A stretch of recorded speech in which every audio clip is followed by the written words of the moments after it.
Welcome to Modern Comic Monday. Tonight, we're asking a simple question. Is comic speculation hurting the hobby? I'm empowering you, the viewer, each and every one of you, to comment down below, be a part of the live chat tonight, and share your honest opinion. We are going to sit back, we're going to relax, we're going to have a very healthy debate, and we're going to dissect this very, very multi-faceted question tonight here on Modern Comic Monday. So stay tuned.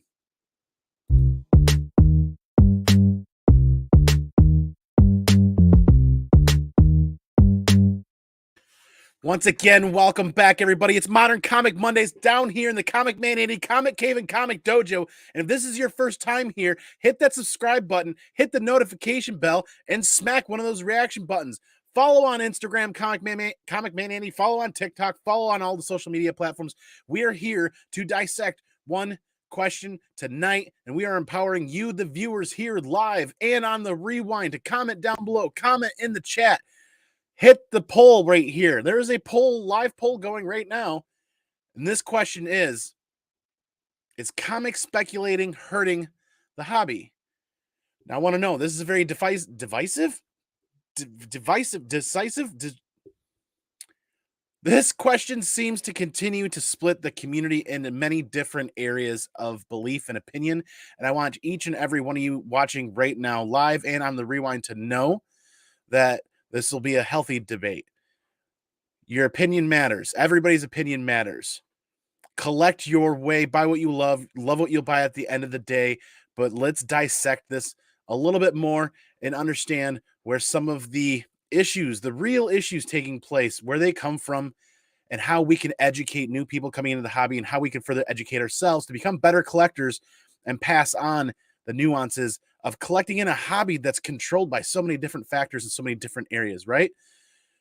Your uniqueness and your opinions bring debate. Healthy debate sparks knowledge. Knowledge sparks growth. That's where we're at. That's where we're going to talk about this. We're going to hang out here. This could go for an hour. This could go for 2 hours. We'll see how you guys in the chat are feeling. But let's be real. Let's be honest tonight, because I want to know. I feel like a lot of people out there have very strong opinions about that, and that is great, and that is fine. So let's have some healthy conversation, some healthy debate. We've got a couple of guests coming in. There are links thrown out to some people. There's tons of people in the chat. I'm going to hit up this chat real quick, and then we're going to welcome our first guest tonight. And yeah, it's kind of been, I know each and every one of us has an opinion about this, and I think I'm empowering each and every one of you to share your opinion so we can talk about it. I have many overlays set up for tonight with many questions from the community, and we definitely want to get in on this because John's Comics with Kids says, here we go, gang. He says, buckle up, buckaroos. Paul Dunn saying, hey, oh, good to see you, Paul, man. Thanks for being here. Curticus von Line Departamente says, was going to tell you a pizza joke tonight, but it's way too cheesy. Love the humor. Let's bring it right there. Hey, did you guys know that geology rocks, but geography is where it's at? John with the great zinger, man. Good to see you, buddy. Thanks for being here. I also had a hoarding joke, but I'll keep it to myself. That one is very applicable to this evening because we all know how much we hoard comic books and we keep them to ourselves, essentially. What? Yes. I went to the doctor and he said, oh, wait, yeah. God dang it. John, I was taking a hike the other day and found a big canyon. I yelled echo and it came back. Yeah, real original. Must have been the sergeant. Oh my, yeah. This is why we hang out in the live chat before the show goes. We're already hanging out, throwing out some great jokes, lightening the mood. Make sure you vote on the poll. Yes, please. There is a poll in the live chat tonight with the same question: is comic speculation hurting the hobby? I am very interested to see how this plays out. It's anonymous. Nobody's gonna know. I'm waiting to see I cannot wait to see what the results are going to be after the end of the show here, and we'll go over that. Should we begin speculating which answer will win? Thank you. Personally, I think the answer is a definite yes, but the question is, how great is the impact? It's definitely hurting parts of the hobby, though. Before we start diving into a lot of everybody's comments specifically about speculating, we'll get to this chat. John, thank you, because we've got more to share about this. I say define speculating. Let me get there. Let me get through this chat here. Daywalker's here. Mom is here. Good to see you. Comic Noob 5150. What's up? Good to see you, man. Bear Island Comics says that's a killer Canyon joke. Zuni with a little fist bump action for tonight, which is a great reminder. Thank you, Zuni. All ad revenue, all commercial ad revenue, commercial revenue, super chats and super stickers, all are donated to Mission 22 for the year of 2022. The mission is Mission 22, and all ad revenue and channel revenue was going to be donated to Mission 22 for this entire year. So appreciate the support, and we will send that on that way. Sup, peoples? Vincent McLean, the comic machine, buddy. Great score today. Thanks for sharing that on IG, man. Good stuff. Joshua Harrison, thanks for being here. Good to see you too, brother. All you awesome other people. DJ Lynx is in the house. Yo, Andy, what is up with the chat? What's up, chat? Hashtag big balls. Let's do this. It's morphin' time. One Shot Comics. Good to see you, man. Pops Foster. My answer is no. Interesting, Pops. Good. Thanks for being here. Comic Fanzine, what is up? All right. So right off the bat, you guys have already got in my head and kind of figured out where I was starting with this right now is we need to add definition, or we need to define some of these terms, right? Well, I mean, we can go and find the definition of some of the bear terms, and then it gets a little bit cloudy here. But speculation is defined as the forming of a theory or conjecture without firm evidence. Yeah, right? And 2, investment in stocks, property, or other ventures in the hopes of gain, but with the risk of loss. There's that. So then what you can also define right off the bat right away is the word hobby. I think that's a word we actually do need to define and talk about a little bit much is hobby. Because there's a line here that we got to talk about, right? There's a bit of a line here that we'll get into much, but hobby, an activity done regularly in one's leisure time for pleasure. You got to remember, there are many people in comic book collecting that don't do this as a hobby. They do it as a profession and as a career. So that's where we're gonna dissect this. We're gonna get into this. Everybody here in the chat hanging out. Christian Alexander, I'm a parson. Good to see you, man. C2E2 tickets go on sale tomorrow, Daywalker. Thank you so much. Is spec inherently bad? No, but it does seem to be dominating the way people collect to a point that they're focused on making a buck instead of collecting what they love. And okay, I appreciate that comment too, because there's a little bit chewing on that up here as well. But did you hear about the claustrophobic astronaut? God, Mom. Got me. Wanted a little bit more space. One Shot Comics says, in my opinion, if you're not a seller or flipper, it's negatively affected the hobby. Trying to fill runs has tripled in a lot of cases. Everything is a key. Oh, interesting. All right. So before we start dipping further into a lot of the nuances and a lot of the questions and comments and opinions that people are going to have, comment down below if you're watching this on the replay. Continue to comment in the chat, guys. We will do our best to hit up the questions and the comments and the opinions, because I'm going to say it once again. This is going to be a healthy conversation and debate. Essentially, we're looking at this from multiple perspectives, and we're not here to judge anybody about how they collect or how they feel about this. We're going to have a healthy conversation, right? We're going to bring everything up. I'm going to say right here, I don't think anybody's going to be wrong with what they say. Like we talked about that. Opinions bring debate. Healthy debate brings knowledge. Knowledge brings growth. That's where we're at. So I want to invite our first guest on tonight. We'll see if anybody else shows up tonight, but it might be just me. And the Ninth Wonder is here. What is up, brother? Good to see you. Hey, what's up, Andy, man? Thank you for having me on. It's a pleasure to be here with you tonight, brother. Dude, thank you so much. I think this is the first time that you've been on a show on this channel, actually. Yeah, it is. I mean, we've been on Drunken Chat together. I met you at C2E2, but yeah, this is my first time coming on your actual YouTube channel. I appreciate your time. It was when we started talking a little bit more in detail, and the many, many, many chats that are on Instagram and other avenues and areas. You're like, bro, we got to do this tonight. And I'm like, you know what? You're definitely right. We should, because and I'm going to extend an invite. If there's anybody out there with a counterpoint that wants to be on and speak for a little bit, hit me up on IG and we'll shoot you the link. I'm going to refrain from posting the actual link directly in the public chat tonight, just so that I've got some time to see who's attempting to come in. But yeah, if anybody's got a counterpoint, if anybody wants to actually get into some healthy debate, feel free to hit me up on Instagram. Let me know in the chat here below, to the side actually, and we'll go over and talk about it. But this is like the proverbial shit sandwich. It doesn't matter where you start. You kind of just have to take a bite and dig into it. And what I mean by that is, what exactly do I mean by that? You just got to dig in somewhere and start peeling away the layers, because it's actually more like an onion, really. Yeah, that's true, man. Because look, but it's crazy though, because the same thing that'll make you laugh or make you cry. Onions taste good grilled, but going through the process of chopping the onions up it's gonna make you cry, man. It's just one of those things where I feel like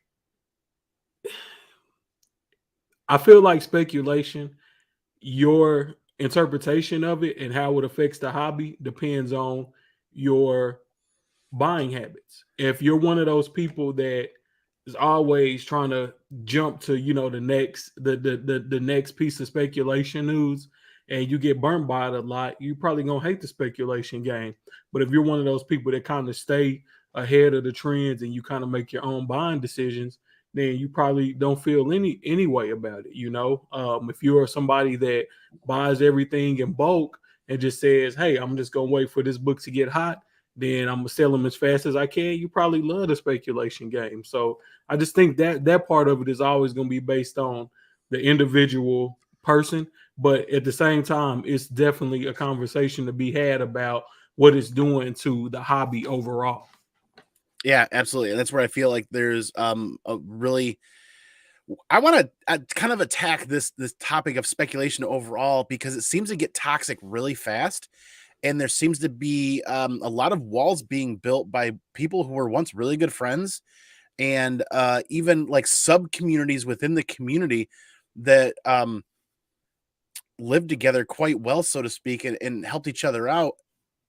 And there's some walls being built to the point where there's even private groups within social media that will actually attack other individuals based on their opinion or their feeling or belief. Because speculation, I mean, theory without fact.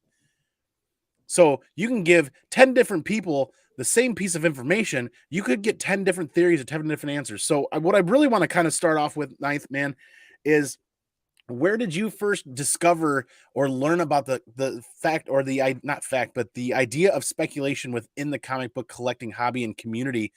And how did that make you feel when you kind of discovered that?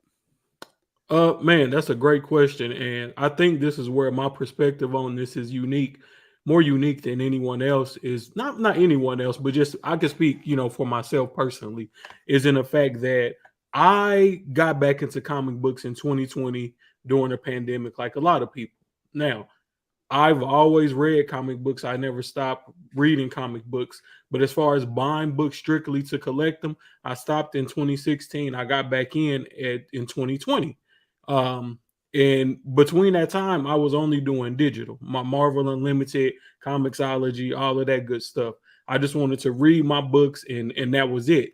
It never crossed my mind that, hey, these current comic books that are being written will have an effect on the MCU.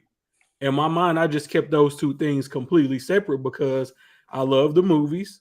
I love reading comics, and that was it. I was just enjoying the hobby for what it was. My first taste with speculation, my first brush with speculation, I should say, is when the Miles Morales hip hop variant came out. I wanted to buy that book because I'm a big fan of Nas's album Illmatic. And I had, at that point, I had been buying all of Miles' stuff just because I thought it was cool that, hey, here's this black kid who's a Spider-Man. So I just wanted to buy stuff because I thought, if I have a son one day, or, one of my girls, if they get into reading comics, I thought those would be cool runs for everyone, for them to have. So that was just kind of, just where I just kind of was like, oh, well, let me buy this cover. And it kind of crossed my mind that, hey, this could be valuable, one day. But at the same time, I wasn't like really just banking on it or anything like that. So during the pandemic, this is when we were on lockdowns. You're around the house every day. So I just started, cleaning everything, and once you start running out of stuff to do, you start looking at stuff, man, you ain't been in years. So I pulled out some of my old boxes of comics, and I had every Star Wars book that when Star Wars went back to Marvel, I had every book, pretty much every issue up until from when it relaunched up to about the end of 2016. So a lot of good stuff in there. First Afra, first Sabine Wren, a lot of good stuff in there. I got every issue of Saga, all the Miles' stuff. So just a lot of stuff that had appreciated in value over that time, and it was just sitting in my closet like I was unaware that any of this stuff was even remotely selling for anything. So I just kind of started looking on the internet to see, well, let me see what these comics are worth, because I was trying to make a determination. Should I just go drop these off at a used bookstore, or, maybe I can sell these somewhere and make a little bit of money off of them. So I went in, I started looking on eBay, and I saw that Miles hip hop variant was going for like 100, 150 bucks raw, and the gradeds were like 350 to 400. I was like, huh. And so I wasn't even slabbing books back then. So I started looking up videos, learning about the process of grading books and the determination between a 9.8, a 9.6, and a 9.4. And I was like, well, I don't know nothing about grading books, but I don't see anything wrong with this Miles hip hop variant. So from there, I went and started searching on Google, Instagram for a presser and somebody that could send my book off to be graded. Found a guy, gave him my books. They all came back, 9.8s. And I'm like, okay, now I'm sitting on, at that time, probably a good $2,500 to $3,000 worth of books. So I'm thinking, oh, I'm going to just throw them on eBay and be done with it. So then I got a little bit deeper into the YouTube speculation rabbit hole, and that was it. It was no turning back at that point. I didn't have to work because my job had gave us like 3 months off paid. I didn't, the house was clean. My wife was off work. The kids wasn't in school. So I had nothing but free time. And I live in a big city. I live in Dallas. Tons of comic shops to go and dig at. Once stuff started opening back up, I was hitting every shop in my area. And dude, I was pulling out all types of stuff. Some of these shops hadn't been open in months, and that some of them books had time to bubble. And when I was finding this stuff, I was like, oh, well, that was pretty easy. They make it seem hard on YouTube. Now that things is kind of switched and, everybody is out digging and hunting, we're not on COVID lockdowns anymore. It's harder to find those important keys. The only time I can really catch books is if I'm willing to pay a premium for it, and hope that it's a 9.8, or if it's like new speculation, a book that just heated up that nobody was paying attention to. But for the most part, man, like my encounter with spec was totally random. Now the last I told you I was long-winded, Andy, but I just want to paint this picture. I'll cut in here in a minute. Now the last part of the picture I want everybody to see. I went from a guy that was just buying comic books, trying to stack a good collection, maybe flipping something on eBay every now and then to pay for my comic books the next week, to say, hey, maybe I should get on YouTube myself. So I started doing the FOC show. Then that started getting me ingrained into different communities within the comic book communities. Those kind of members only type clubs, as I like to call them. A lot of backroom chatting and stuff like that. I think when I saw that part of it, and I got to see some of the people that were speculating on these books and how the speculation came about, I was kind of like, some of this is not for me. I don't enjoy that side of the comic book game. That's why if you go check out my YouTube channel, I don't do a bunch of speculation. I'm just looking at the books on FOC, and a lot of it is just based on things that I know to be true. I'm not saying, oh, we might see this person pop up in Guardians of the Galaxy 6, nothing like that. But once I started to realize that it was a deeper game being played within the comic book speculation, I was kind of like, that's cool. I'm gonna still make my content, but I'm gonna fall back from the speculation. Well, you bring up some really good points. Grading and encapsulating books, cleaning and pressing, and there's some other avenues. But I think what you've kind of discovered on your journey is that fifth element wall, so to speak, of where you bridge from it being a hobby to it being like a career. And we start Mhm. getting into some of these group chats where we don't really realize it, but half the people in these chats are business owners paying employees and paying wages, and they're so we'll get into that deeper in a minute here. But come on, Mama had a great comment. Learned about speculation watching one of the shows that you and Skeff did. I had no idea before that. Interesting. Um, and I'll continue on with the chat here in just a second. My journey was really kind of haphazard.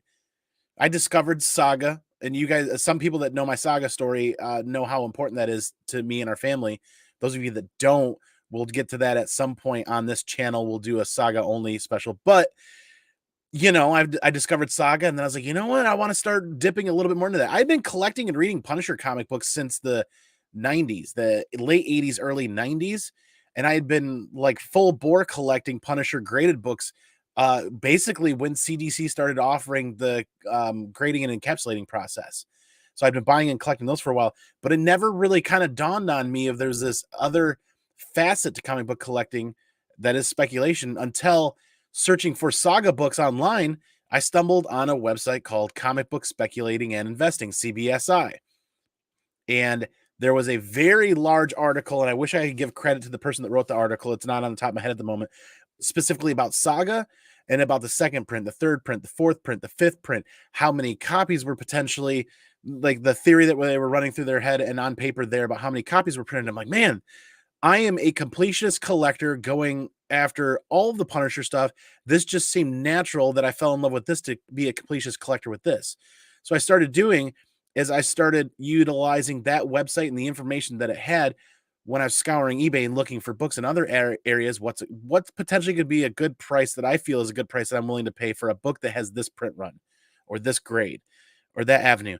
And then that kind of opened up a whole new world to me in comic book collecting because I didn't know about the YouTube community. I didn't know about the IG community of comic book collecting. I didn't know about any of this.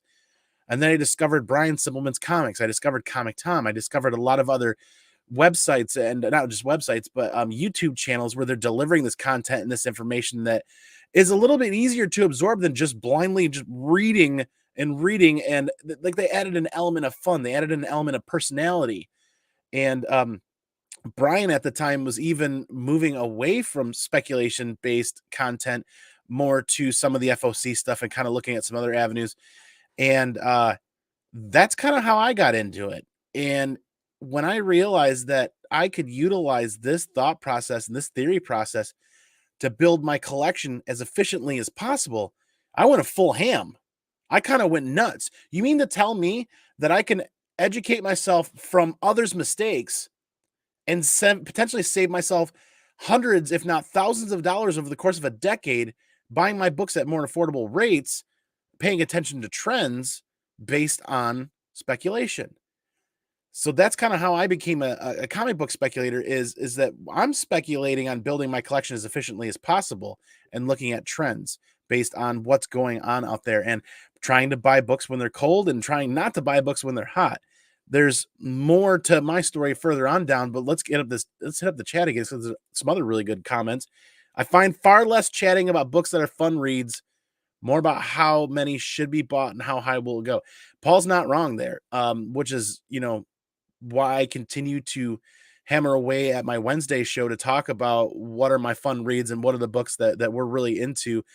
But then I still throw a little dash of speculation in there to try to make sure that we're not overpaying for high ratio variants and some other stuff. But then One Shot says, I found out about spec during the late 2000 or 2020 while laid up with COVID. So much like Ninth Wonder, it feels like a lot of people were brought into the hobby in late 2019 and early 2020 when they had potentially a lot more free time available to themselves.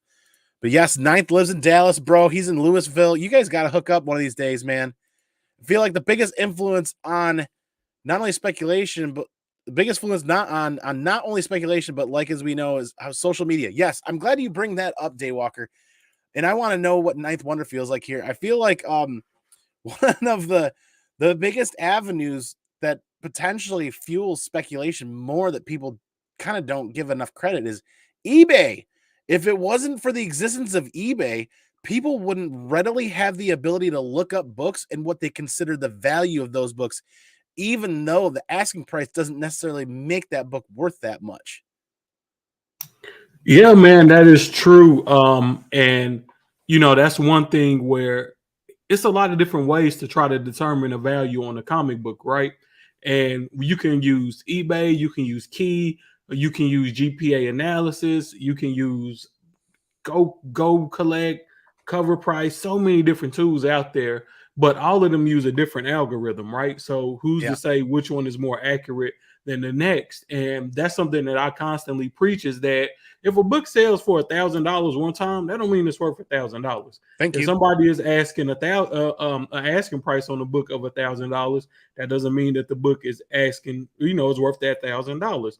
A great example of that would be one of these books that I have right up above me, Young Avengers #2, 1 in 50, Stephanie Hans. I found that book in a random bin, got it graded, it came back 9.8, probably got $40 into the thing, $2 for the book, $37 for grading, right?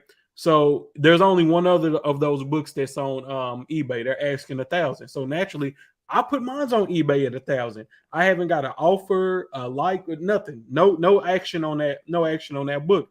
Why? There's probably not a lot of people looking for that book. Probably not a lot of people who know that book exists. But here's the thing about it: if the Young Avengers get brought into the MCU, then people are going to start scrambling looking for Young Avengers books, and they're going to want the rarest books that they can find after they get priced out of that Young Avengers #1. They're going to start looking for those rare variants, which is just another part of the speculation game. And that's why I say this thing is so multifaceted that we could literally talk about this. We could do a whole series over a year talking about the different parts of speculation. It's a crazy thing, man, and that's why I always try to. The main reason I created my YouTube show was to start people at a base level and say, look, start speculating here, start speculating on FOC stuff, so you can order your books a month out. If you think a book is going to be hot, and then on day of the release, you can kind of get an idea of your thought process to see if it was right or if it was wrong, and you're not going out spending $1,100 on the Ultimate Fallout 4, hoping that it's a $3,300 book whenever Miles gets his own movie. So, like I said, I don't hate the speculation game. Don't get that wrong. Speculation help pay the bills at the end of the day, but at the same time, I think it's responsible ways to go about speculating. But like I said, this is a deep conversation, man, and we only getting started. So Yeah, and actually, John brings up a great comment here. I don't think spec is horrible or that it's destroying our hobby, but I also think it's clearly having a big impact, good and bad. The question is it hurting the hobby? That's the question we started with at the beginning of the show. And I'm going to I might surprise you guys with my answer. Is it hurting the hobby? Yes, I think it is. Speculation, as it's defined, the one singular word is defined, is not hurting the hobby. But I think there's like a 20-25% chunk of the way speculation is being utilized is potentially negative. It is negatively impacted. I'm not going to say potentially. There are negative implications from speculation. But that being said, let's dip into this as a community with Ninth Wonder here for a minute, a little bit. We tend to oftentimes take words and misuse them more often than we like to give ourselves credit for, if you will, if you want to take credit for that. Because I talk about utilizing speculation to build my collection on like New Comic Book Day. I want to pay cover price for a book and add it to my collection and not pay $30 or $40 2 months later. I use speculation to look for those downward trends or those dips for the expensive books that I'm looking for, Star Wars and other things that I want to collect. I use speculation in a different way than what most people define speculation is. And I want to address something here real quick that I think is a negative impact that gets grouped into speculation, Ninth Wonder, and it shouldn't. And that is a term that people have used in the community called pump and dump. And I want to talk about the fact that people utilizing the word pump and dump just got to remember, if you use that word, know that it's strictly market manipulation. We're not talking about buying 5 books. We're not talking about buying 10 books. We're not talking about buying 30 or 40, 50 copies of book. Market manipulation is when you go out and you buy 5,000 copies of a book, 6,000, 10,000 copies, or it's simply market manipulation when you're taking that large of a market, that large of the pie, that big a piece of the pie, and you're the one sole person of 80% of that pie that's dictating what happens with it. That's market manipulation. That's something that can have a negative impact on the hobby. That doesn't mean the person going in on New Comic Book Day buying 5 copies is pumping and dumping. That's not pumping and dumping. And I feel like all too often people take terms like pumping and dumping, throw it against the wall or throw it against a person and see if it'll stick in the community. And I kind of disagree with that, man. And I want to know how you feel about this term, because I'm kind of passionate about the fact that we're overlooking that it's straight up market manipulation. If you buy 10,000 copies of a book and hold them and price them one at a time at what you want to sell them for. Oh, so here's my thing. And this is where I feel like you have market manipulation on a book.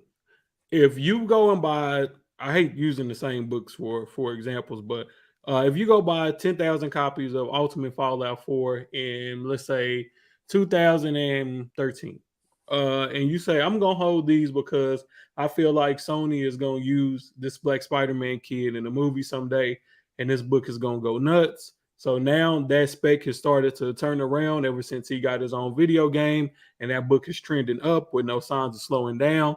And if you start slow leaking those out onto eBay, that's not market manipulation. You made a good call way back when, and you bought into a book that you believed in, and now you're reaping the rewards on it. I look at this a lot like stock trading. I don't know if any of y'all watch the show Billions, but I love that show because it does a great job at showing the black, the gray, and the white areas of trading. And comic book speculation is the same way. So let's say you have a buddy that works at Disney that can feed you inside information, and he's able to tell you that, hey, we're going to be putting this character in Falcon and Winter Soldier. You might want to go and buy every copy of this that you can before it happens on screen. That's insider trading. And I'm not here to say that happens, but it's always 6 degrees of separation. I'm sure there's people that work for Marvel that have proprietary information that tell their friends, and their friends are able to take advantage of that. So it's timing, not necessarily action, but more importantly, timing is what I'm hearing. The timing. Yeah. Okay. So because if I tell you the day before the show is going on D+, by that point, everybody probably knows this character is going to be in the TV show, right? But if I tell you a year out, a year and a half out, because you got to think they plan and they cast for these shows a long time in advance, that can be a serious advantage. Now, here goes the dirty part, which is a pump and dump, which it happens in the stock market a lot. You say, okay, I got a big platform. I know if I talk about this book, it's going to go crazy. I'm going to slowly buy copies out, at cover price for a while. And then I'm going to feed my viewers a theory and let them run out and buy. Some people will leave some, on eBay at cover price. You got to make it look legitimate. Then, all those copies will be bought out. Word to start getting around, hey, this book is hot. It'll go to cover price, key collector, so forth and so forth. And now all of a sudden, this is a hot book based simply off a theory, not anything that's proven actual fact. So it's very different ways that, the hobby is affected by different forms of manipulation that can happen.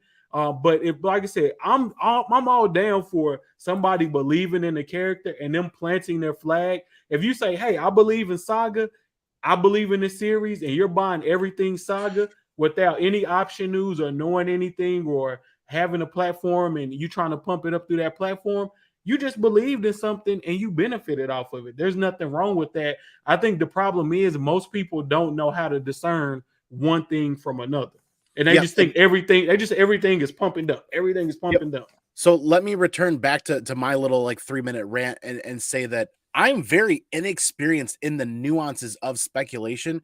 And when I say a lot of things, that's why we're here having this conversation. You guys have no idea how much I'm learning and I'm growing through this avenue of YouTube and doing shows like this. So after that whole little 3-minute rant, I've already learned a couple of really key important points from Ninth Wonder here about the nuances of timing. And you're wholeheartedly right about planting your flag and loving a character. I've loved Frank Castle and Punisher since the 80s. My flag's been firmly planted all out of that to the point where I've got one of ones in books that you'll never see anywhere else in the world. And they're mine. Like that's just I planted my flag there. And that's interesting because that brings two very really real points to what we're talking about as far as manipulation or pump and dump. But without making that a whole nother show about that topic, we can move on and keep hitting up some of these chat topics. We haven't even got in to the questions that the community had brought in on Instagram yet. There is 25, 26 slides available there that we can start touching on. We're already getting some really great comments in the chat here. Double J Comics, welcome. Does eBay actually do that though? It's really cool. Or it really just records its sales, which it does for everything besides comics too. Comic spec has exploded the last couple of years. eBay has been around for much longer. So that's a good point too, that they record some of the sales data, but oftentimes there's a lot of cloudiness in the or best offer. Case in point, GPA. GPA is a website that I've used wholeheartedly for more than 15 years, I think, or more than 10 years at least. GPA is going to have to do some growing and some learning and some changing of the way they do business because they still record eBay sales. Case in point, there was a book that just recently sold, and it was a Invincible #1 Whatnot Gold Foil exclusive. It's sold on listed on GPA, listed on eBay for $4,500. It says sold on GPA for $4,500. Yet, if I remember correctly, digging deeper into it, it was an or best offer that went for $4,000. So there's some gray areas there. But yeah, eBay and a lot of the other platforms need to do some growing because we are finding a new avenue of comic book selling that is live with Whatnot. And I'll tell you what, man, people are paying for what they want for books and they're not following eBay trends as much. I've seen books on there sell for more than eBay, and I've seen books sell for less than eBay. I think we've created there's a whole new market that we've got to pay attention to that's live. But I want to keep going and I want to get into a couple of the questions because there's some stuff, there's some strong opinions about grading and some other aspects too. Is it hurting the hobby? It gets to the heart of the matter. We all know what speculation means in comic books, and every other new channel tells you what to buy because it's how they get viewers and clicks. At the end of the day, buy what you love and you'll love what you buy. And my favorite comment, or my favorite mantra, if you will, from Two Brothers Comics is collect your way. And a lot of other people feel the exact same way, might throw a different spin on it, but you never want to get stuck with 60 short boxes of stuff that you don't love. Let me tell you that, because that's going to be rough. There it is. There's the link in the chat for Ninth Wonder's channels. Please subscribe to him. Check out his content. Does some great videos over there.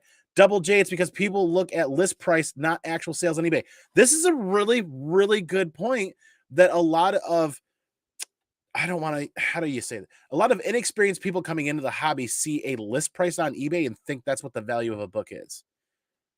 And unfortunately, I think you and I can agree that there is some way of utilizing that to try to determine the value of a book. Yeah, and like you just can't look at list price. You got to click on the listings and see, is this a 8.5? Is this a 9.0? You know, is this a 9.8 contender?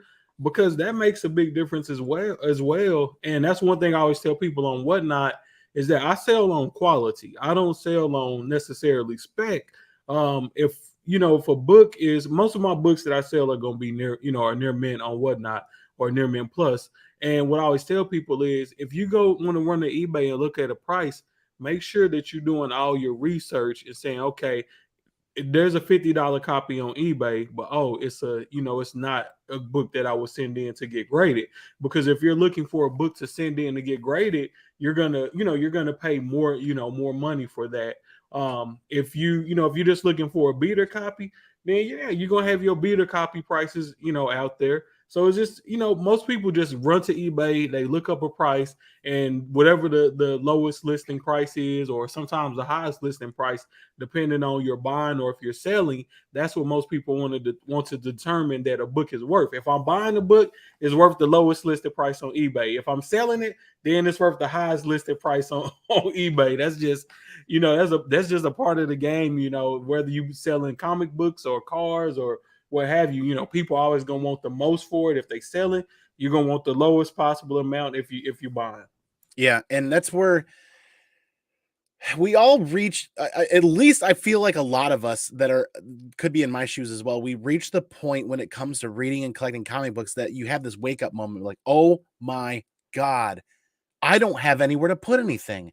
I'm literally looking at 1, 2, 3, 4, 5 racks of books with 4 shelves per rack and 5 short boxes a rack. 5, 10, 15, 20, 25, 30, 35, 40, 45, 50, 55, 60, 65. I'm over 60 short boxes of books, with at least 10 of those as graded books now in my personal collection, and I don't know what to do.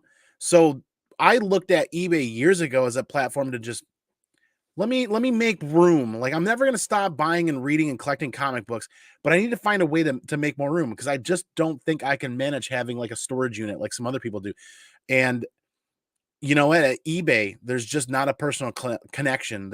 You put it up and you have to you sink or swim based on your seller rating. And you talk about quality, and you're 100% to the moon correct about quality, which is why when I was asked if I'd be interested in checking out Whatnot, it's dollar start. Here's your comps. Here's your recent sales. Let's get some books out the door to get these books because I buy and read a ton of indie books that I can't really keep. They take up a ton of room. I love reading indie stuff. Punisher stuff, Saga stuff, I'm always going to keep that. But without getting too further deep into that, it's just the quality that you bring to the platform that you're on, the quality of the book, the quality of your character is by far probably one of the most important thing when it comes to comic book collecting and comic book even speculating, because the quality of your character when it comes to comic books is the quality of your character on your word and how people trust you and with the content that we create, because we're all creating content. This is content that we're creating. Just this conversation that we're having is content, and whether or not people trust me, that's why I try to talk about what I love, and the people that like that as well will follow along and kind of go with that. But there's more great comments here. We're going to kind of keep doing this little back and forth here. Jeff Schultz, yes, exactly. You always click the filter for sold items, and there's actually some third-party websites that filter some of those sold eBay listings. Like GPA pulls all electronic sales online, or they're supposed to, but I'm starting to notice the GPA is missing a lot of stuff when it comes to that. You can't track short box sales. They can't track Whatnot sales. There's a whole chunk of the market that's gaining steam. There's about 30% of the market actually that GPA is not capturing anymore, which means I need to reevaluate how I'm checking out and following books and values of books there. But man, we all saw Null. We all sold Null Come, didn't we, John? We did. Apparently we did. Double J again with a great comment. Value isn't determined by list price at all. Value is really determined by what somebody will actually pay for it. I agree with that, and I know a lot of other people do. That's where sometimes if the book goes for $5 in any given moment, it's worth $5. Gore, John's Comics with Kids. Many local speculators spent thousands of dollars in my local shop on that question alone. Made laugh, and like I tell the owner, a friend of mine, charge them through the nose. So that's where I feel like this conversation that we're having now, I'm hoping that a lot of new people in the community will find and learn things from us and know that there is tools and avenues that they can educate themselves so that they're not. I mean, buy what you love and you'll love what you'll buy. And I know a lot of people out there I overpay for books just so that I can make sure that I have them, and I'm happy with that sometimes. But we want to help educate new people coming in, and that's why we're here having the conversation. Everybody that's here, that's because you have to have everything of anything like you like, Andy. Oh, that's true. JLS Comics is here. Speaking of great comic book content, make sure you check out JLS on YouTube. Awesome content over there. Don't miss out on him. Vincent McLean, yeah, give me 30 seconds here. When I hop over to Ninth Wonder, we'll send you the link to hop in. If you aren't selling, you aren't specking. if you just buy, you're a collector, possibly long-term investor. That's kind of how I started as a long-term buyer, reader, and collector, long-term investor. But then at some point, when you run on a room, you really got to switch gears. You got to figure out, well, am I going to do the once a year neighborhood garage sale, or am I going to actually try to do something actively on a regular basis within the community? You know what I mean? There's a lot of people out there that know each other, that shop around for each other. And when somebody says, "Hey, I'm looking for this book," and you're like, hold on, let me go dig. I think I have it right here for you. The nightmare of being a completionist. Yes, that is actually a nightmare. It is a nightmare. It really is. Ben Compton's in the house. We're going to quick catch up with this chat, and then we're going to check out a slide here real quick and go to Ninth Wonder. But speculation isn't killing the hobby. Bad speculators and hype men pre-selling on bad information. Okay, Ultra Maximus with a really good, that's another really good comment in this chat here from everybody, because I feel like there are a lot of people out there that kind of don't follow through with the homework, and there's no way to hold people accountable. And more importantly, we're here being open-minded and having open discussion. And I'll be one of the first people to tell you that if you guys call me out on something and say I'm wrong, I want to learn why I'm wrong, and I want to learn how to get better. And that's just me. That's one of the reasons why I like doing this content, and why I get kind of passionate. I get really hyped up about it, is this community can teach so much. We just got to learn how to band together to teach everybody else out there as well. But then again, opinion-based stuff is opinion-based stuff, so to speak. I agree with Ultra Maximus right here. That's a really good comment. Michael, what is up? Good to see you. Thanks for being here, man. John, it's not whether spec is killing the hobby, because it's not, but it is simply hurting the hobby. To me, the answer is definitely yes, in many small ways. I think that's kind of what I was trying to say as well, but I was looking at just the comment, or just the question at face value, and I needed to get a little bit deeper into that. It's like the death of 1,000 pricks, if you are. I'm sorry, what? The only real problem I see in spec is the ones that have to be the one or head cheerleader. The attitude or pumped up always gets them in the end, and they end up losing more money. Yeah, you'll probably never, ever see me at the head of a caravan. Oh crap, I'm doing that with Saga actually. Oh my god, never mind. I need fact. I need evidence. If it's something I'm passionate about, I'm passionate about. But if like that's why I don't like kind of going on a podium and say, buy this. What I want to do is I want to go on that podium and say, I enjoyed reading this, or I enjoyed collecting this because of this. And I think if you guys like this, you might like that. That's a whole wishy-washy thing. Either way, God, I'm definitely human and not perfect by any means. This is why I'm getting a lot of fun out of this. It's okay to be wrong. In the end, we're all just guessing. Yes, some get it right more often than others. Who cares? Good on you. Yeah, I've gotten more wrong than I've gotten right. If I was wrong every time I bought it, or if I was right every time I bought a book, I wouldn't have 60 plus short boxes here. I'd have 20 or 30. I'd have half of the collection that I have now. I'm learning a lot from this. Thanks to you both. Yeah, Rodian, thanks for being here. I really appreciate your support and your continued presence in the chat, in the live chat, man, because you bring a uniqueness and an opinion that is different from everybody else's. So thanks for being here. Before movie influence, shop owners had to speculate on what would be a hot book. Reading the comics is the best way to select your next issue by FOC, provided the book comes out before. That's also another really good comment, and I do kind of agree with that. But I think movie influence is a thing of the past, and we're gonna see a flow and a change of the way people speculate on books. I kind of feel that there will still be movie influence to a degree, but I think it'll be movie influence before the movie is ever out. I don't know. That's a whole thing. I hate movie influence, because people only want to speculate on Marvel books, and I feel like that's more detrimental for the Yeah. hobby in a whole. And if we just being honest, it's a lot of people um in the hobby right now that are not interested in reading Mhm. comic books. I see people in the hobby who aren't even interested in watching the movies or Disney Plus, or or anything like that.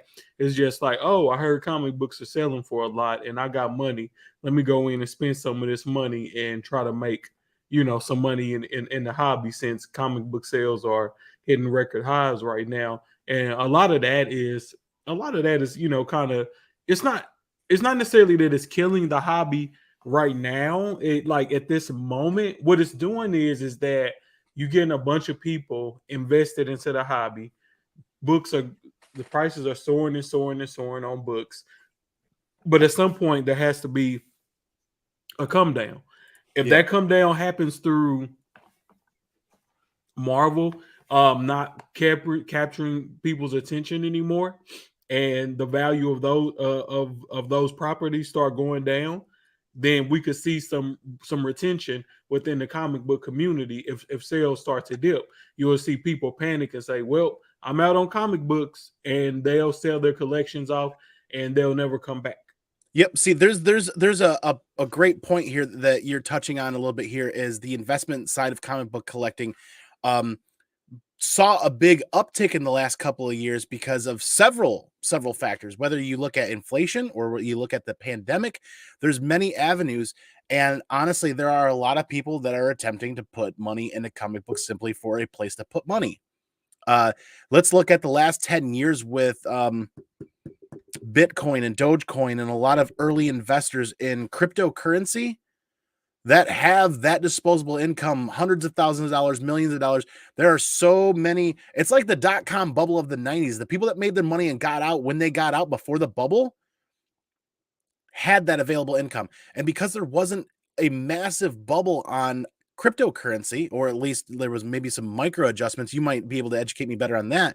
Because there wasn't a massive crash in cryptocurrency, we're seeing a lot more people with a lot more disposable income in that upper echelon. They're not like billionaires, but they're definitely the kind of people that, you know, buy the middle class lifestyle. They're in the middle class lifestyle. They love what they love where they're at in life, but they're like, hey, I'm going to work on this or I'm going to work on that.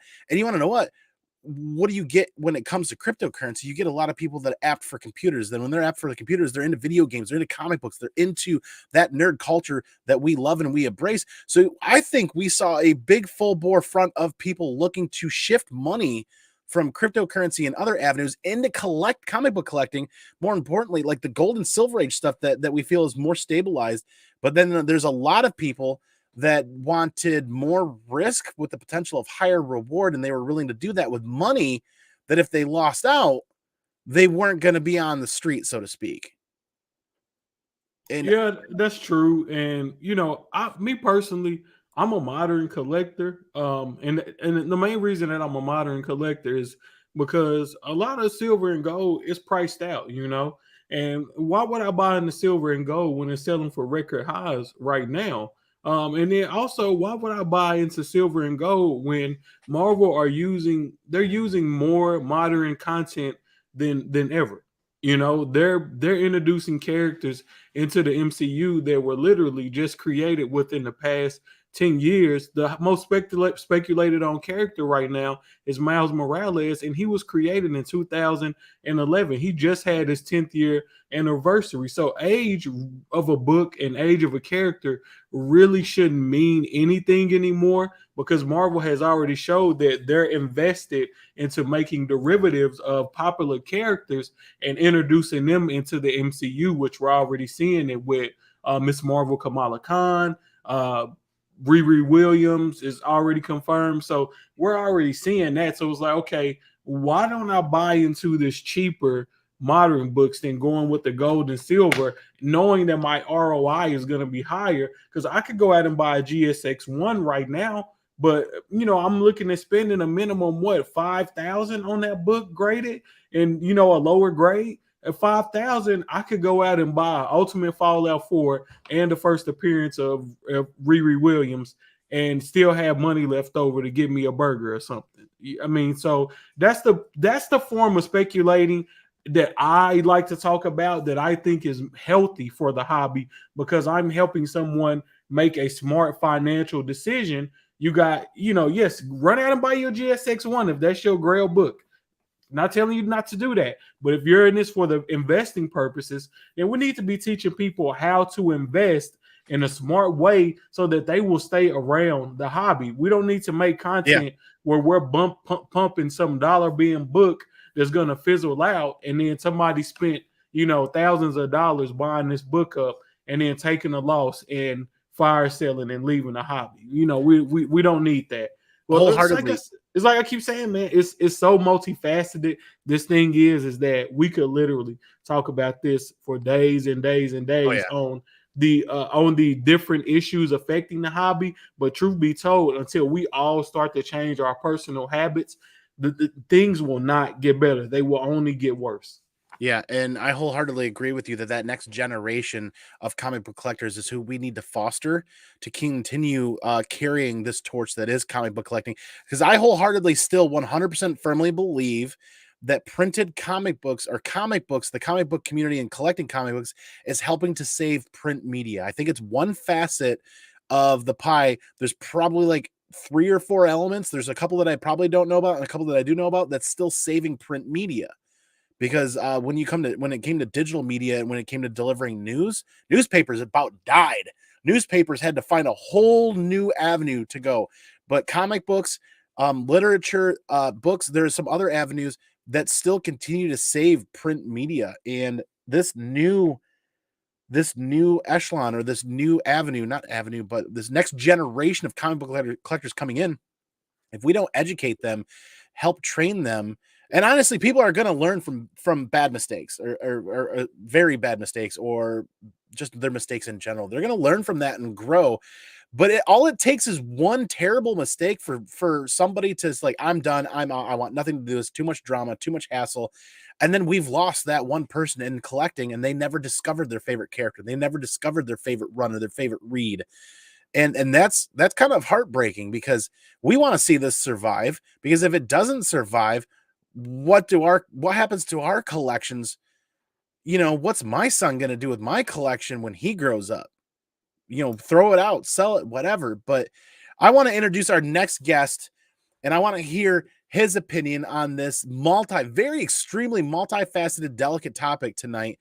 And then what I want to do is actually get in a couple of slides. So everybody here in the chat, please continue talking, please continue voting, sharing your opinion, and come back on the replay later tonight or tomorrow too, and leave comments down below, because this is a conversation that needs to be self-perpetuating. It needs to be healing. It needs to be helpful, and it needs to be healthy at the end of the day, because it's just going to help people out in general, I hope. And for the people that disagree, I want to hear from them so that I can learn some new things as well. But let me welcome one of my favorite names in the comic book community, and that is Vincent McLean, the Comic Machine, brother. How it be? What's going on, Andy? Thanks for having me on. I'm glad you messaged and said you want to be on, because I think you have a very unique perspective, and I think you're one of the newest members of the comic book community within the last year and a half that has a very healthy grip on what you're doing and what you're collecting. And I think you've got a very healthy mindset on how you approach building your collection. Case in point was something you posted about today. And what was that? Oh, yeah. So today I went to Ninth Wonder. You said you live here in Dallas. Have you been to Titan Comics? Yeah, I go to Titan a lot. Yeah. Okay, so I was up there today, and I took a whole bunch of books up there to trade. So I typically only do trades. Like, I don't go in there to sell books and get cash out. I'm just gonna trade because I wanna do like that Dwight thing that he does in The Office, where he's like, I have a pee and I want to go all the way up to a telescope kind of thing. That's how I look at it. It builds a healthy relationship, and it's just more fun for me. You get to hunt. So I went in there today and I dropped off not a whole bunch of books, but the books I had this time were more high value. So I recently saw The Batman, which was amazing. And I also saw No Way Home. And I'm sorry, not sorry, The Batman is better than No Way Home. Just putting it out there. So because of that, I don't already have that many Spidey books, but it's like I just really haven't been enjoying Spider-Man and his collecting and whatever. So I'm just going to go ahead and just offload this. So I took up like a ASM 316, 315, ASM 365, slabbed a 9.2, like 315, 314, 312. Like I had like a little chunk of like Todd McFarlane. And then I had like some Walking Dead books, like a first Negan, first Ezekiel, the second to last issue. I had a couple other books in there, but bottom line is he gave me 300 bills in trade value. So I had $300 to work with for anything in the back cabinets or work out a deal for in the showcase. Guess what he had in the showcase today?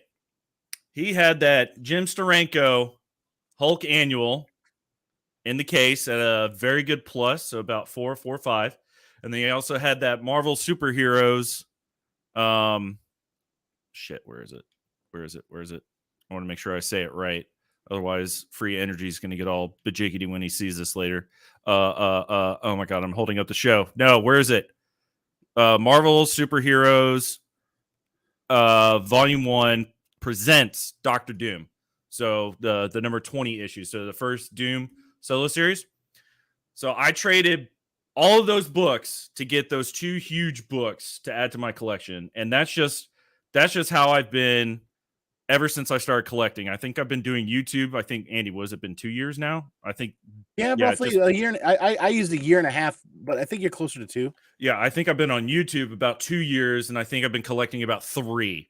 I think I was doing it about a year before I actually started doing YouTube.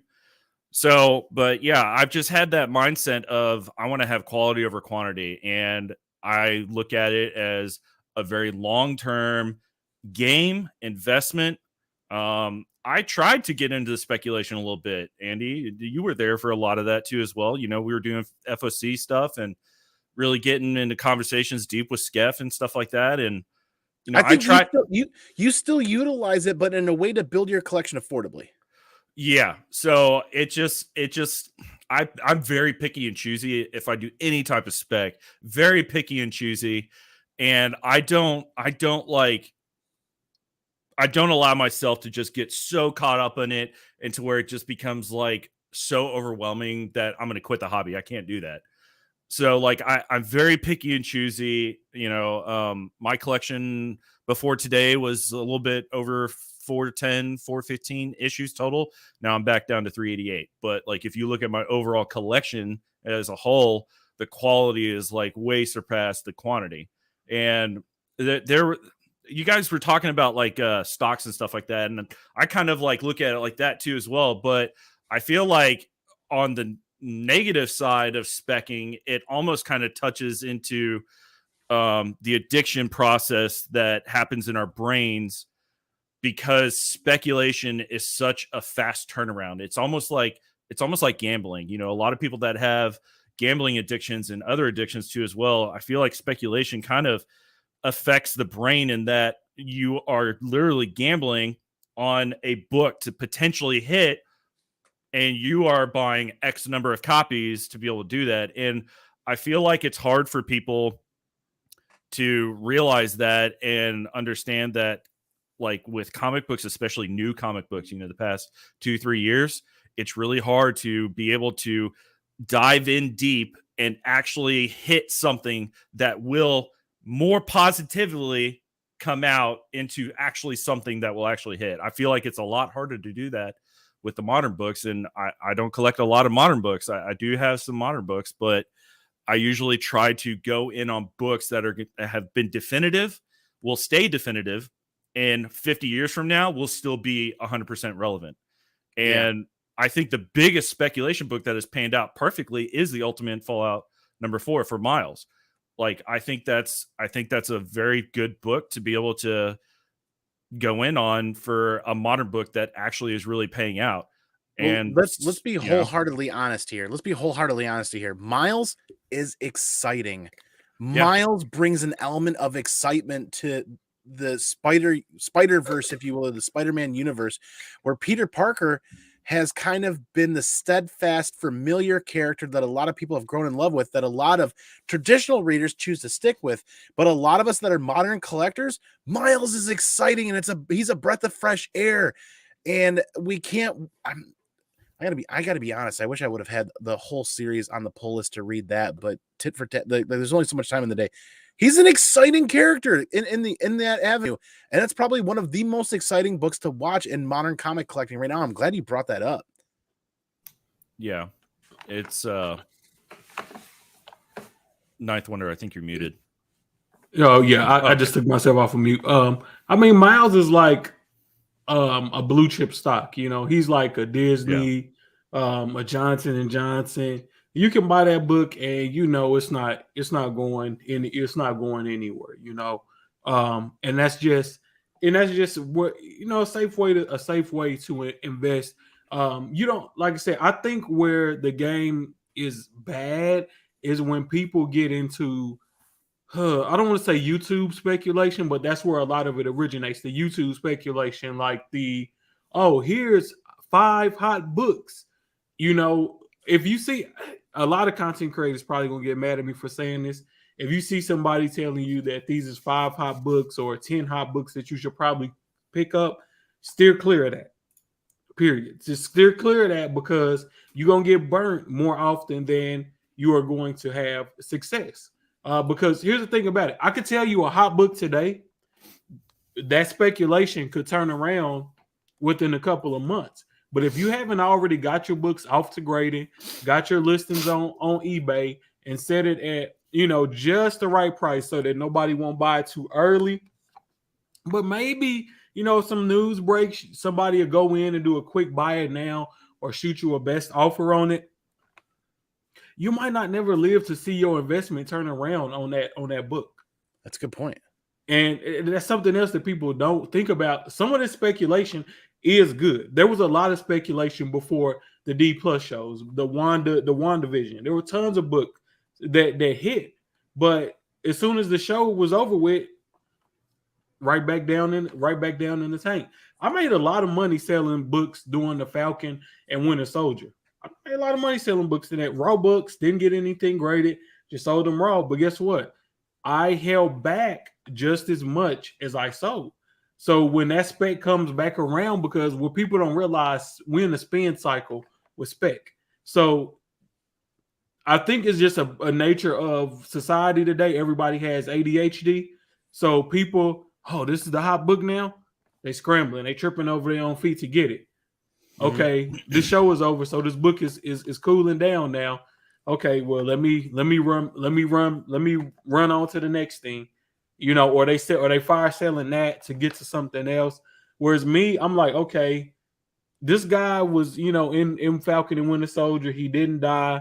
I already know it's gonna be another Captain America movie. I'm gonna hold on to my books. I'm not gonna sell them right now. I get them graded because I know once the trailer come out for that movie, people will be going crazy again, and then maybe that's the time for me, for me to sell. But it's just like I said, patience is key in all of this. And who knows? On one side, we could say, hey, this speculation game is making the comic book collecting super volatile.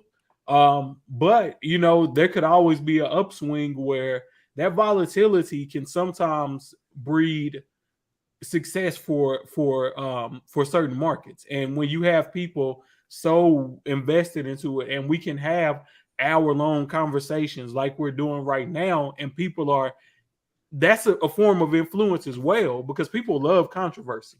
That's I'll give you a good example, and then I kind of back off a little bit because I know I'm long-winded. NFL, I'm a big sports fan. NFL free agency doesn't literally start today, but this is what they call the legal tampering period, where players that's in transition from one team can talk to another team and negotiate a contract. So there's people are speculating right now. You can get on the sports book and bet where certain players are going. So NFL, they do great at controversy. I made a post today where, not on my IG because that's all comic book stuff, but just on my personal Facebook, and it just reminds me so much of comic book speculation. In the last week, Tom Brady came back to the NFL. Russell Wilson went from Seattle to Denver. Most people never saw that happening. Khalil Mack went from the Bears to Los Angeles. Carson Wentz went to the Washington Commanders. Amari Cooper got traded from the Cowboys to Cleveland. Bobby Wagner is a free agent. He was a long-time player in Seattle. Aaron Rodgers, everybody thought he would be on the new team, but he went back to Green Bay. He was surprised. Deshaun Watson won't face criminal charges, which kept him off the field for a year. And they had a very popular and great player get suspended for betting. And that's all during their offseason. And that type of news drives people to the NFL. So now people are already waiting to see what's going to happen this season. What is the ramification? And this is just in a week. The way the NFL news cycle works is all I just read, that's old news tomorrow. Something else will happen tomorrow. And I feel like for comic book collectors, for the longest, the speculation game was a long, slow grind. You had to wait years to see a return on the book. Now you seeing books go from $3 today, $20 tomorrow, 300. And if people don't start hearing news fast enough, oh, nothing is gonna happen with this. They're ready to start. They're ready to start selling.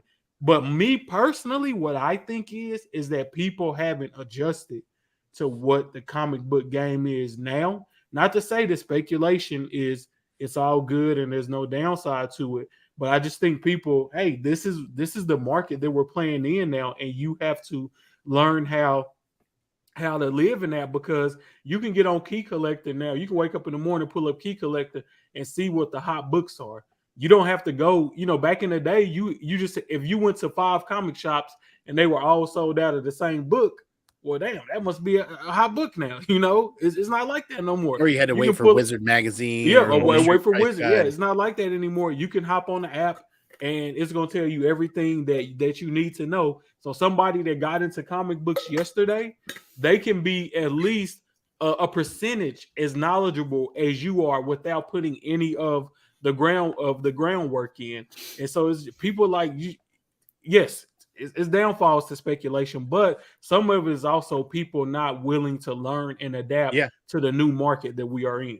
Well, you bring up a couple of excellent tools that we want to talk about, but you bring up an amazing point: is knowledge without foundation can sometimes be misappropriated or misconstrued or underutilized or utilized in a very different way, right? Like somebody who gains the knowledge that they are gaining from Key Collector, that they don't have the foundation of why this is where it's at or what's going on. And that's where they try to add some detail, but there's not a history there. There's not an experience level with that. And that's an important thing to bring up. Is everybody's got to start somewhere though, but we as a community can help teach some of the tools. And two of the things that you brought up that I want to make like teaching topics that eventually, whether to create content or we just keep talking about it in the community, is the cyclic rate, or the rate of books from hot to cold to hot to cold.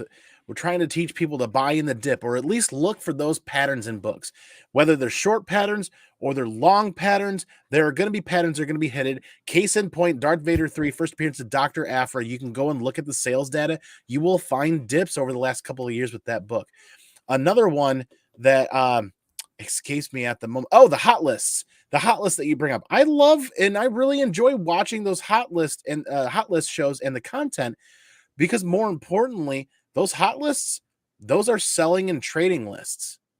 That's your cue as a new comic book collector with what you have available to you, or even seasoned comic book collectors that aren't quite in that mind or that thought process or that mindset yet. That's your cue to pull out those books and make that determination of whether or not you want to keep that for your PC, or whether or not it's been a long enough hold for you, and whether or not now is the time to potentially trade, or like Vincent, bring those books into the shop because you're going to get your max value at your shop for a trade-in. Or whether or not you go to an app like Shortbox or whatnot and sell them, or go to eBay. That's two important tools that a lot of people coming into the comic book community aren't quite being taught, or they're not picking up on it, or maybe we're not talking about it enough. You know what I mean? Yeah, that's true. And I just feel like one other thing that people are not paying attention to is that sometimes we're not speculating on whether information is good or not, but you also have to consider what the market, how they will react to a character. Like The if human Miles, factor. if Sony dropped the trailer for a Miles movie tomorrow, how would the community react to that? What kind of buzz would that get on social media? Because all of that is going to drive, sales. One thing that I'm thinking about, just for instance, with Dr. Aphra, I still think her books, are underpriced, and if she hits the way I think she's going to hit, I would say investing into her books is a no-brainer. Even right now, with 9/8 being in that $400 to $500 range, I would say that would be a great investment. But some people would rather go out and spend $400 to $500 on raw books that are maybe books, not a definite thing, but hey, this could be something big, and just hope that they hit on one. Some people just love the thrill of the gamble, which is fine, but if you're gonna make big boy decisions, you got to be willing to put on your big boy pants and live with those decisions and Yeah. say, yeah, I just blew 400 to 500 on the short box of cheap spec books, but if those all blow up, then I got to take my $400 to $500 loss and move down the road. Yeah, that's a great point. And Vincent, I want to hit you up next, but I also want to, Dr. Afra, case in point. Anybody here watching this, buy what you love and love what you buy, collect your way. But I will plant my flag in Dr. Afra because I feel like Dr. Afra is a character that has many facets to her that are not underutilized, but underserviced in the realm of comic books and on big screen. You've got a very cool female individual that's like the Indiana Jones of Star Wars, not quite, maybe a little bit different, who is either bisexual or gay and brings a uniqueness and brings variety. Like she's got to show up on screen. I mean, it's too cool of a character to not do, but it's an avenue and areas on comic books and on screen that is under serviced, in my opinion. I think it might be the more appropriate way of saying. And that's just kind of like, that's why I plant my flag with Dr. Afra and why I love reading Dr. Afra stuff, because it's unique. It's a little bit different out there and why I enjoy collecting it. But Vincent, man, we haven't heard from you in a minute and I don't want to steamroll you either. Yeah. So, I definitely love to collect Star Wars too, as well. And I feel like I've gotten a good chunk of Star Wars, like a good chunk of the good Star Wars books. I actually just bought me Star Wars issue number 2, first print from the 77 series. I bought that for like $75 on eBay the other day. So I found me a decent copy. That's not too bad. Probably, about 4 or 5 range, but it doesn't matter because I'm trying to get that 1 through 10 and I've only got a couple books left. But I did pick me up a first print Vader number 3, first appearance of Dr. Afra, like a month or 2 ago, Andy, something like that. I remember that, and I was very excited for you. Yeah. And I had wanted to pick that book up because a lot of people were specking on it. There was a lot of buzz about it, and this was like another big character. And I haven't read the issue yet, but I do know that from listening to you and other people, that's exactly what she sounds like, is an Indiana Jones of Star Wars, which is like cool as hell. I have the further adventures of Indiana Jones number 1, his first appearance. So, it kind of goes 2 and 2 together. But, it just, the problem for me trying to pick up that book for so long is most people are selling that book either raw at a quote unquote 9.8 grade or slabbed at a 9.8, and that's pretty much it. So like that book is just so out of my price range on the regular because I can't fathom dropping X amount of dollars, whatever that's going to be put at. For me personally, just like where I'm at and how I am with my money and what I choose to do. So, me trying to find a copy that's in my price range that's at a decent high grade because it is a newer book, it was a struggle. So I just bided my time, kept my ear to the ground, and one of our buddies up here in Dallas is like, "Bro, I just got this copy." And I was like, "Really? What you looking at?" He's like, "Man, I don't know, like a 9.2 maybe." I was like, "How much you want? $100? Sweet. Let me go ahead and grab that. Easy peasy Japanesey." So for me, like I've always said, when I even got on this stream here, is it's long term. I'm gonna find a deal. Like I don't slab my comics. I don't slab my comics to potentially turn around and make a profit on it. I have always been looking at collecting comic books as like a poor man's art collector.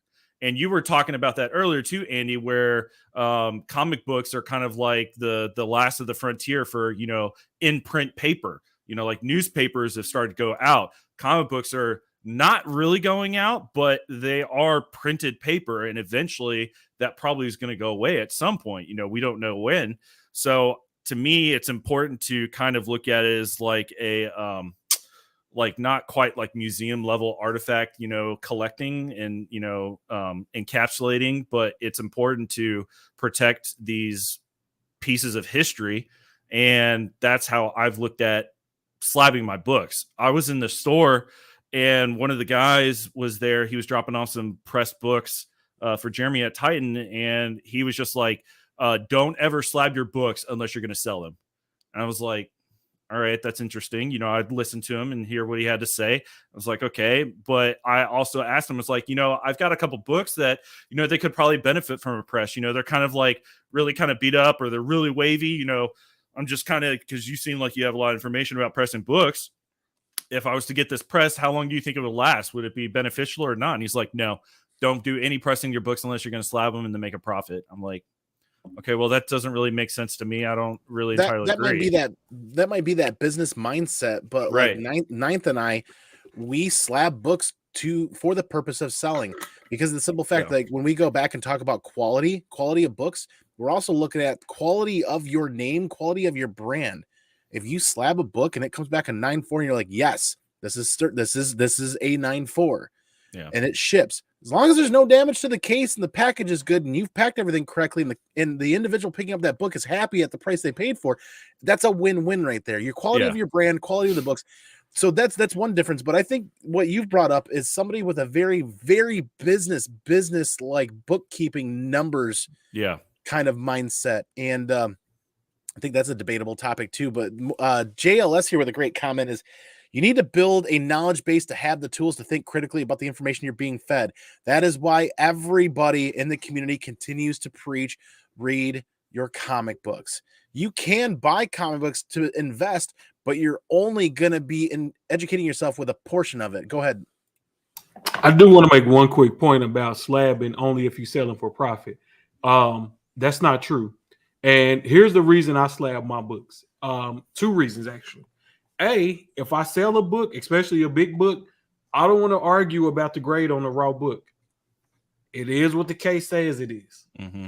Two, I have my entire collection insured. If I have a book that I know is a surefire 9.8, or I know this is a 9.4, and I know it's a 9.6, and there's price differences in between those books, I need to get a slab, because A, it certifies the book. B, I'm going to have a digital footprint on CGC or CBCS's website to show what books I had graded in my collection. And even if you buy a slab on eBay or from a store, you can take that serial number on that slab and you can get that added underneath your collection on CGC or CBCS. So let's say worst case scenario, hurricane, house burns down, your comic collection gets destroyed. You have a footprint to show my collection was worth at least this much money. Yeah. Because if you say, well, I had a Dr. Afra in a 9.8, but it wasn't graded though. Like most insurance companies, they're not going to have a professional that knows comics, you know, left and right like that. You just need to have something that can back you up on your end. And then even outside of that, think about this. And Skeff, what's up, brother? Skeff, he dropped a Scorched #1 signed by Todd McFarlane, had to send it off to Red Hood to have it fixed. By drop, he dropped it on the counter and actually crinched it. Yeah. Man, no, let's be honest. He fucked that book up. All right, let's be honest here. That's a stomach turning thing, man. And personally, I don't want to worry about that happening on a good book. It's in the slab. You don't really have to worry about that. Now, should you be grading super low grade books or these off the wall spec books? No. But if you already know you got a good book, Ultimate Fallout 4, First Riri Williams, anything gold, silver, in that price range, in that age, I would probably slab. And I'm not saying you have to go out and do an express CGC or walkthrough or a 2-day with CBCS. Pay the lowest amount of shipping that you could pay, insure your books, and send those books. I mean, the lowest grading tier that you can get, send those books off to get graded so that you can protect your investment, especially if you don't have any plans on selling that book ASAP. If you're gonna hold on to it and let it appreciate with value, I would say definitely hold on. You got to do everything to protect your collection. But that's another part of collecting and speculating that people really don't talk about.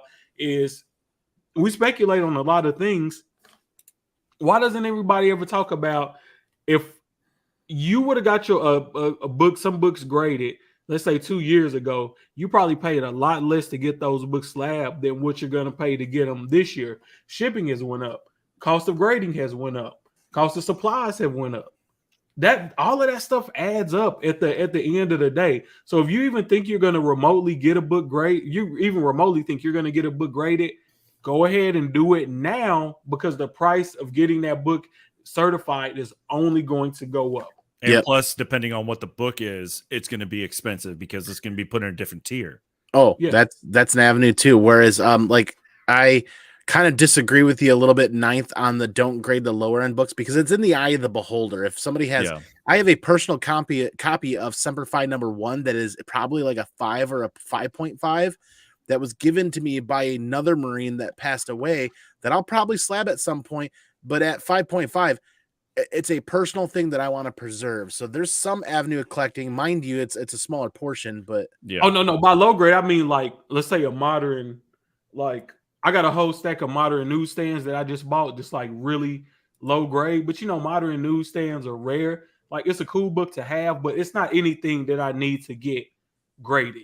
Just because it's a rare book don't mean it's gonna ever be worth anything. If it's a low grade book, like if you got an 8.5 Ultimate Fallout 4, by all means, go ahead and get that graded. I would probably even grade any copy of Ultimate Fallout 4 I could get my hands on. I would probably go ahead and grade that book. Because even 7.0s are selling for like $400. I'm glad you bring that up as we continue to watch JP and John banter back and forth about how poorly titled tonight's show is, because Andy doesn't know vocabulary very well, and literally, like, hurting versus killing. I've misused vernacular and vocabulary a lot. I'm human. We get here, we talk about it.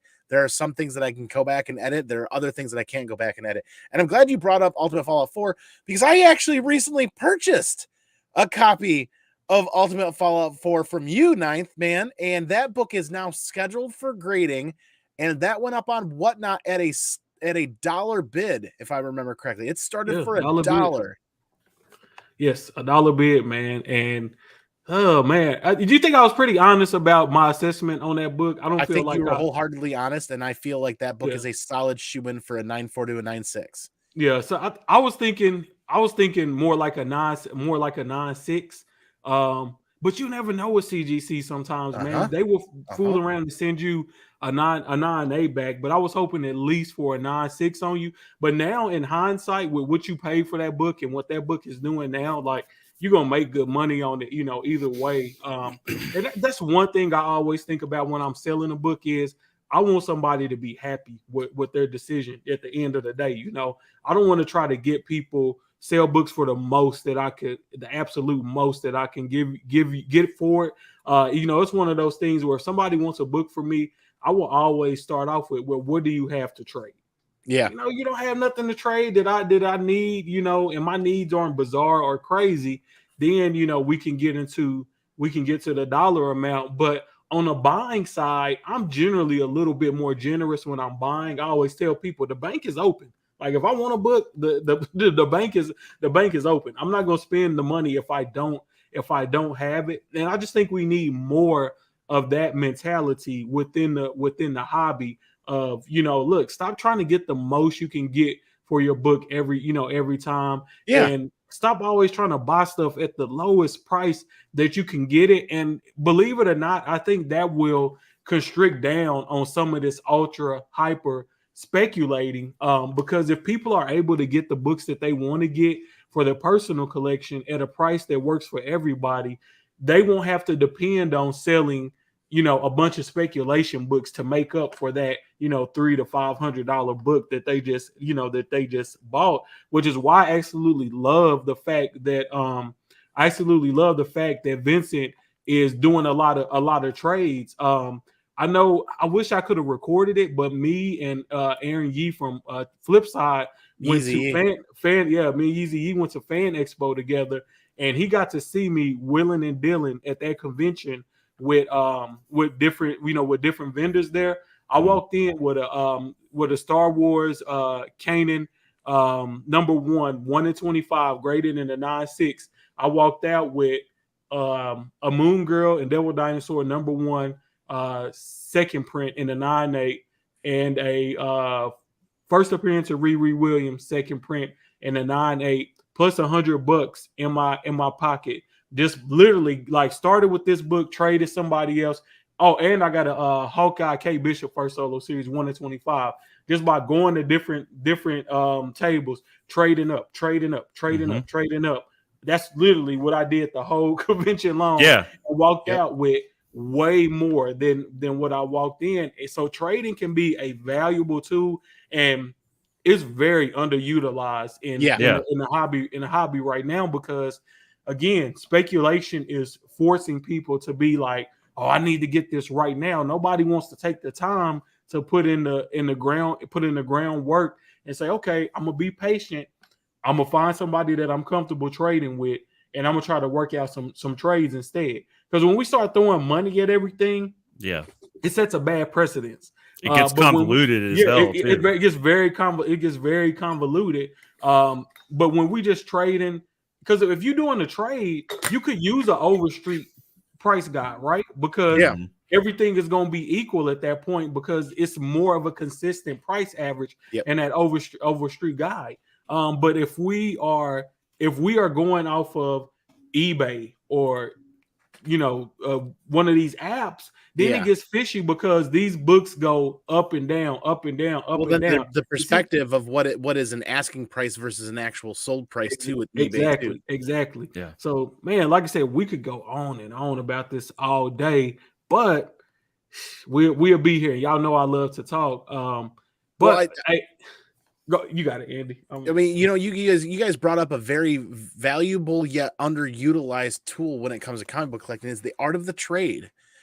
And all too often, people either don't know that is a thing. Skeff wholeheartedly here in the chat has opened up my heart to bartering on the con floor, for one, but it's also brought in the aspect of trading books. Now, thankfully, I've got some really cool cats at my LCS that are interested in trading books. But now, based on what I've learned from Skeff and a few other people in the community, when I go to a convention, I'm at the point where I'm bringing a caddy. I'm bringing a rolling caddy with a short box, a protected short box of books, and people are like, "Oh, that's that guy at the convention that's taking up space." But you know what dealers see? Dealers see somebody that have books potentially in that box that are willing to trade. For the first time in the last several years that I've been going to conventions, I went to a convention a couple weekends ago carrying that caddy, and I had dealers approach me in the middle of an aisle. Hey, what do you have for trade? Holy sheet. I look like somebody now that is bringing stuff to trade, which is really cool. And that has me more fired up to bring books to convention to do the art of the trade. Because you guys are right. We've gotten laser locked on the financials of a book. And I am guilty, 100% guilty over the last 5 years, earlier rather than later, of trying to get the most for a book if I let go of it. And then when I'm buying in, get it for the least amount. I've let go and I've loosened up a lot and really practiced low grade is better than no grade. Opportunities equal more opportunities. And where there's a door available to get in, I sometimes want to get in. But there's some really healthy conversation going on here. Dobby has no master. But before I want to keep going, and you guys in the chat, we're going to keep going until either people start bowing out in the group here and then we close out. We have not even gotten into some of the great comments here. And I want to dive into a comment here that I'm going to share. And Vincent, it's going to probably cover you up, unfortunately, because I was planning on the way I have this laid out. There's somebody that made a comment on Instagram that actually manages a comic shop or works at a comic shop. And Andrew, as somebody who works at a comic shop, I can tell you that the initial rush we get on Wednesday morning has only one person who actually reads the books. Everybody else are speculation, and they all grab the same books every Wednesday morning.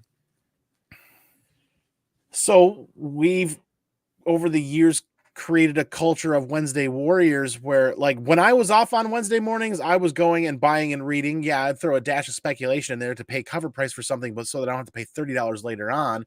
I would rather pay $4 for a book that I'm not sure I want to keep than $20 or $30 later on, at least I get an opportunity to read it, and I can either set it out on an A-OK or do a dollar start on whatnot or something like that. But I kind of want to know how you guys feel about this. If somebody from an LCS is saying that the bulk of the people coming in on Wednesday are just speculators now. I do not get to my like new comic book day shop, which is up the street from me on Wednesdays anymore, just because of my work schedule. But I think we've touched on this on, I'm sure, an FOC show that we talked about, to kind of help give other people a bit more information in regards to, if you want to be the type of person that's going to pick up new books and then try to make a profit on them, however quickly that's going to be, then your best tool is to use FOC, figure out what those books are, and going to be able to get those in advance and have your LCS set those aside in whatever amount you want. That is the best way to meet your goal for what you're trying to do, but also not hurt the people that are just coming in to pick up one book to read, and also not to screw over the comic book shop and not ordering enough books so they can make more sales and profit. I think that's the major takeaway for people that see that and experience that. So you have that knowledge that I just said, so you can understand the best way to do that if you end up wanting to be somebody that tries to spec on books, or find a way to ensure that you are going to get that book in your pull box that day because you want that one copy to read or whatever. So that's my take on that. Well, Big Remo makes a point here. It shouldn't matter as long as people are buying books. I agree and disagree in the same fashion, only because like the LCSs now are starting to catch on and pay attention to social media traffic, and more often than not, like that comment from Andrew that I highlighted, he works at an LCS that I go to, and I know what he's talking about. He is they're receiving people on Wednesday that are trying to buy the whole stack of books off the shelf. So they're trying to, that LCS is employing individuals to pay attention to social media to find the book that they need to limit to one per person, to give an opportunity for everybody. Because yeah, we try to FOC a lot of books, and I am 100% guilty of not FOCing in time and then calling them up, be like, hey, I just need a reader copy. And they've really kind of worked out that one per person deal. But Big Remo's kind of right. I mean, people getting in the door and buying books is how the hobby continues to grow and perpetuate too. Yeah, and I would just say, FOC is everything, man. I just spent like almost $300 last night on FOC books, and most of it was stuff that I feel like it has a chance to be hot. Black Panther 5, Miles Morales 37. One of them was like an incentive ratio for Buckhead, a series that nobody's really reading, but I've liked all the variant covers that they've done for that series. And I know the only way I can guarantee that I'm gonna get that very ratio variant I want is if I go in and order it myself, because most shops ain't gonna order enough copies to get that particular book. So with me, it's kind of like, yes, I speculate some, but I also buy stuff to read for myself and just things that I want for my personal collection. But I'm putting my shop at a disadvantage if I go in and, because one shop locally that I was going to Zeus. Vincent, you ever been to Zeus? I haven't been there yet. A great shop. I was going to their website because they let you do your pull list every Sunday. I was going to their website and I was getting like 3 of all the hot books because that's the max they'll let you get on any book. I was getting like 3, and then if it was any variants, I would get 3 of those. I was just maxing out on everything. And then eventually I realized, like, I'm preventing somebody else who probably just wants to come in, buy a couple of books, go home, read them, and put them up, from getting books when I know generally ahead of time that, hey, these books are going to be hot. There's a possibility these books could be hot. I go to local shops to help support my shops, and so I can see what's moving on the shelves, because I do an FOC show, so I have to go out and do research to see, hey, yes, this book is truly hot. This is just not internet pump. Everybody is really buying this book, or hey, shops ordered heavy on this book, or they didn't have order heavy on this book. And so for me, it's kind of like, okay, if I know I'm going to go to a shop and I know this is a book that I'm going to want the day it comes out, let me pre-order that book ahead of time, so they will kind of have an idea, hey, this might be a hot book. let me go ahead and order extra on this, so that everybody can have, so that everybody can have a copy. But here's the trick about it: most people don't want to go on and pre-order books FOC ahead of time because you made a financial commitment to that book. So if that book turns out to be a dud and you ordered 25 copies, you still got to pay for them 25 copies. And so a lot of people, that's where the gamble comes in. Like that's where you have to be okay with understanding, like, hey, if I'm going to drop $200 on AMC stock, 4 months ago, that AMC stock hit what, 800, I think, or it hit what, $75 a share.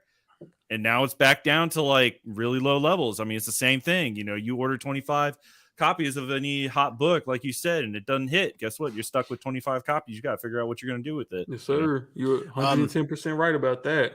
I want to hit up this comment here real quick before we get into another slide, because this is a very interesting, like we said, this is a very multifaceted conversation, and this is a facet I don't even think I considered. Double J's Comics, I'll bluntly ask the question, is it a problem that some influencers are also dealers? And I don't know how to answer this because, one, I don't consider myself an influencer, and two, I'm definitely not a dealer. He put another comment in there to back it. He goes, and by dealer, I mean like diamond account holders and so on. Okay, and there it is. Yeah. Diamond account holders and so on. So I don't know how to answer that. And I'm wondering do you guys have experience? Are you guys able to touch bases on that at all? You got it, Vince. I would probably say, I think it kind of depends on where you're at in your collecting.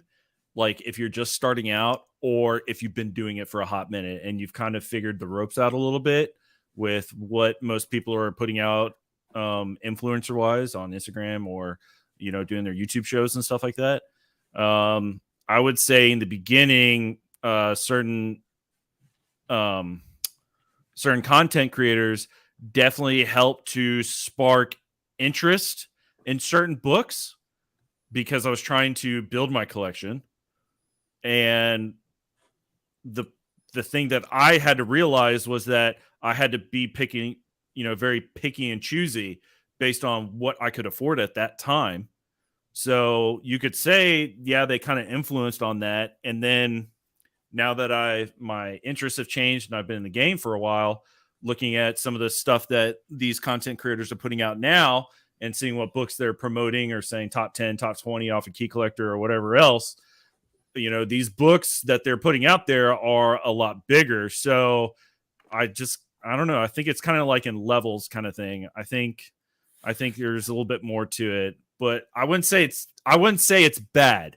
I wouldn't necessarily say it's bad. It just means that if these people are saying that this book is a hot book, no matter where it's at in the spectrum of gold, silver, bronze, modern, it's going to be good because it's bringing more light onto this book, and it's going to stir people's interest into that book. And if they're like, oh, well, I can't do this, what else could I do? Or what other options are there? Then it's just going to help further everything, that kind of goes with the whole, whether or not speculation is hurting the industry. I don't think it is. It just, you got to figure out where you're going to lie in that realm. So, and that could be the inaugural adventure for a lot of people new in the community as well when they find that content. And I think Ninth Wonder hit the nail on the head. Now that I dwell on this a little bit longer, it's about timing. Mm-hmm. When it comes to influencers potentially being dealers, it comes to timing. Number one. Number two, got to look at the raw data too. I feel like influencers and dealers combined, where are they deriving their data? Is that, like, you look at some of the upper echelon of hot shows, they're deriving their data from actual sales, whether it be cover price or whether it be GPA or some other avenue. So it's actual not physical, but it's actual digital market trends and data that's being collected. But that's another important thing to add on to that. A lot of people don't realize is that data that they're pulling from is from slab comics. It's not necessarily raw books. They're GPA are just slab CGC books. They are, most of these people that are influencers and pulling data to show what hot books are, or even if you go on Go Collect, that's one of the prominent websites. a lot of their data is from slabbed comic books, right? Yeah. There are some influencers and content creators that do put raw sales as well, but it's a lot harder to track consistent raw sales because you can't put an actual definitive grade on a raw book. Yeah, and every so, slab book has a serial number. And so, yeah, and like the with the speculation market, you need to kind of be able to put a definitive grade, which is why a lot of people like Ninth Wonder, you go for your modern books and you're trying to pick out the best books that you know for a fact they're going to hit 9.8 when you get it slabbed, so you can hit that spec requirement for you and for everybody else that wants to do that. Because if you can't guarantee that these 25 books are going to be all 9.8 and you get a 9.4 or 9.6, guess what? You got to work that much harder to make up that difference to figure out where's this money going to go. I just spent all this. I need to be able to make sure I keep my profits going the way they need to go. So, yep. So before we get off into the weeds on another avenue or another slide or another question about this multifaceted topic we're talking about, I want to hit up Ninth Wonder here. Ninth Wonder has kind of sent out the white flag, so to speak, as far as timing goes. And I definitely want to hit you up with your closing comments, Ninth Wonder, and roll that right into where can people find you and what do you have going on? And then as soon as Ninth Wonder's done, Vincent and I are going to tag team a bunch of slides here and go into some more questions and comments that the community has. Yeah, you can find me on YouTube. My channel name, I think I changed it to Ninth Wonder Comics because I just did everything I needed to do to legitimize my business. And I just need to separate because it's a rapper producer with a name similar to mine. So I'm kind of in the process of changing all of that to kind of self-identify, help people easier identify, me from anybody else that might be out there creating content. But you can find me on Instagram under The Ninth Wonder. You can find me on YouTube. I do a live show every Wednesday. It's a FOC show. It's kind of like fantasy football meets comic book, so it's like a FOC. It's a fantasy comic draft, but we're drafting comics that are on the current week's FOC.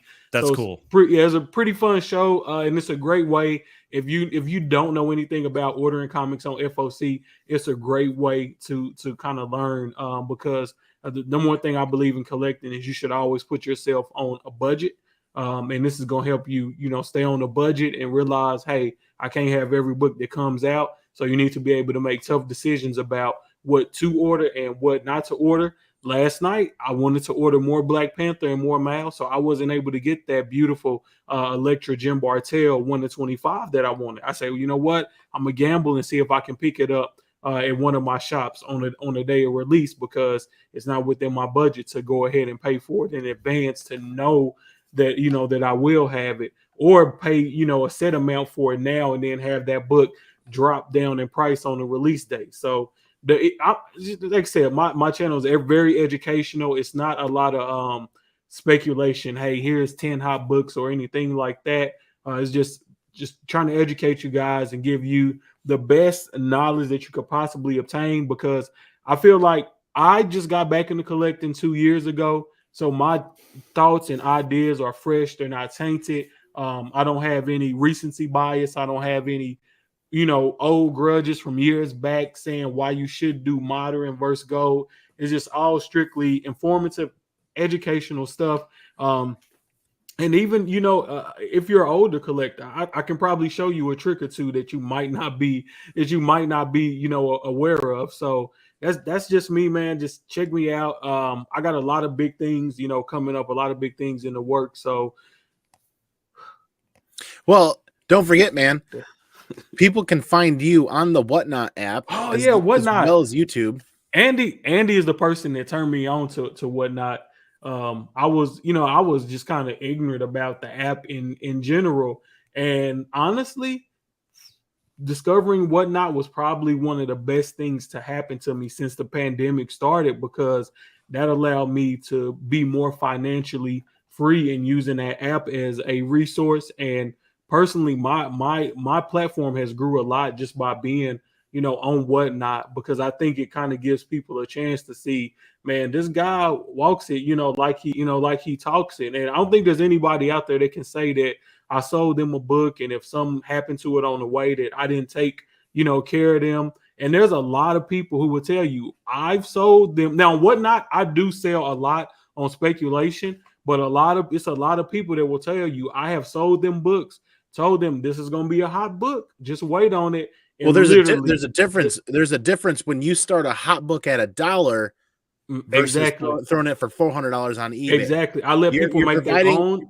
That's an avenue where you're providing the community opportunity to pay what they feel the book is worth in that given moment. Yep, I allow them to make their own decisions. I've literally had guys come back and send me DMs on Instagram saying, "Man, I remember you told me that this was going to be a hot book, and I saw it go for cheap in your auction, and dang, I wish I would have got that book, man." And I've had times where books that I'm like, I don't know why this person is spending this amount on this book, but more power to them, you know. That, but somebody else they're speculating on something that I'm not speculating on. I'm maybe not aware of why this book is hot, but that's what I love about the Whatnot app is that you really getting a mixture of different collectors, and they're showing their belief in different speculation with their wallet. It's no, it's no, hey, let me make a YouTube video to try to pump this up. You got to make your decision right there on the fly, Yeah. Well, they're bringing a level of uniqueness, and they're bringing a level of unique knowledge as well. There's a human factor in there that we're not connected to because we're not watching these people on YouTube on a regular basis. That person might be paying an extra $5 for a book because it might be his childhood character. We don't know that in that auction, and in that moment, people are buying what they love, and they're going to love what they buy. And we're also, as educated sellers on Whatnot and other avenues, we're providing comps, we're providing knowledge and information live in those shows. But man, I really appreciate you making the time to do this tonight and providing your opinion, your unique opinion. Oh my God, I just created a new word, opinion. Your unique opinion, because you have a unique set of skills and experience level when it comes to the hobby, the very multifaceted hobby of collecting comic books, but also more importantly, what we're talking about tonight, the speculation side of things. Yes, sir. Man, it was a pleasure being on here, Andy. Vincent, it was nice to meet you. Man, we got to go out and hunt or something one day, brother.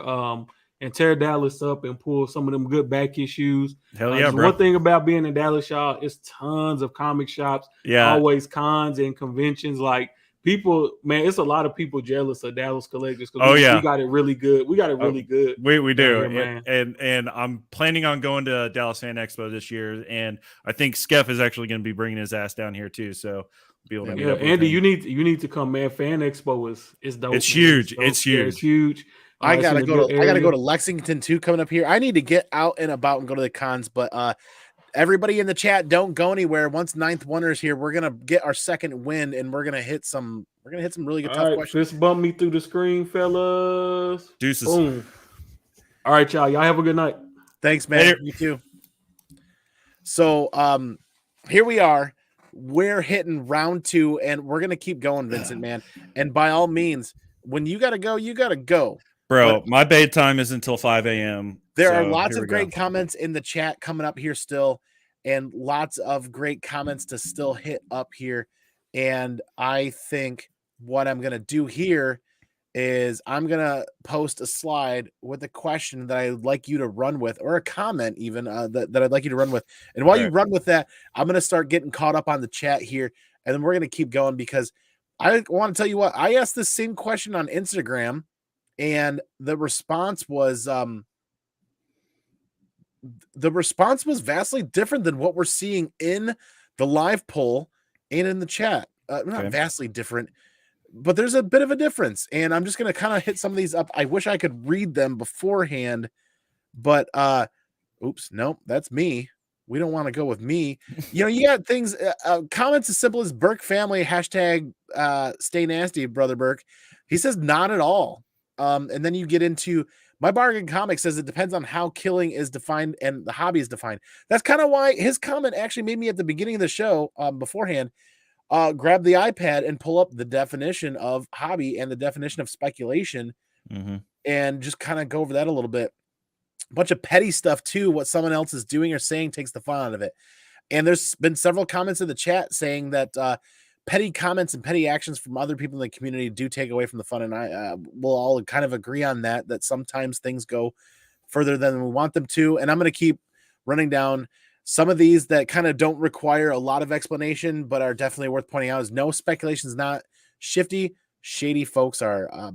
CBSI, that human factor will ever be present. And I kind of agree that I like to feel like I like to give people the benefit of the doubt, but there's still that human factor that's out there that isn't so great that we got to wade through, and we can educate our way through, especially with the new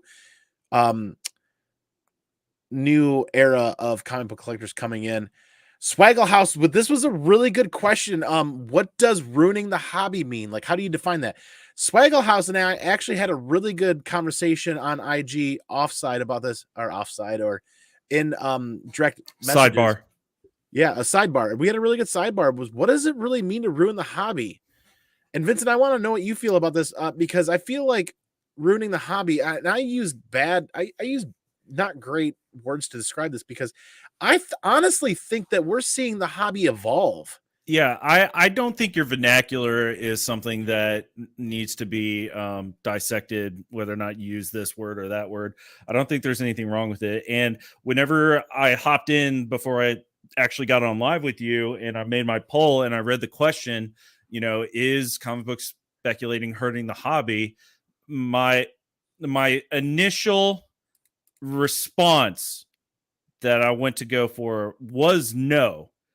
But before I clicked it, I did think about it for a second. And I was like, no, it can't be hurting, because speculating does nothing but garner interest.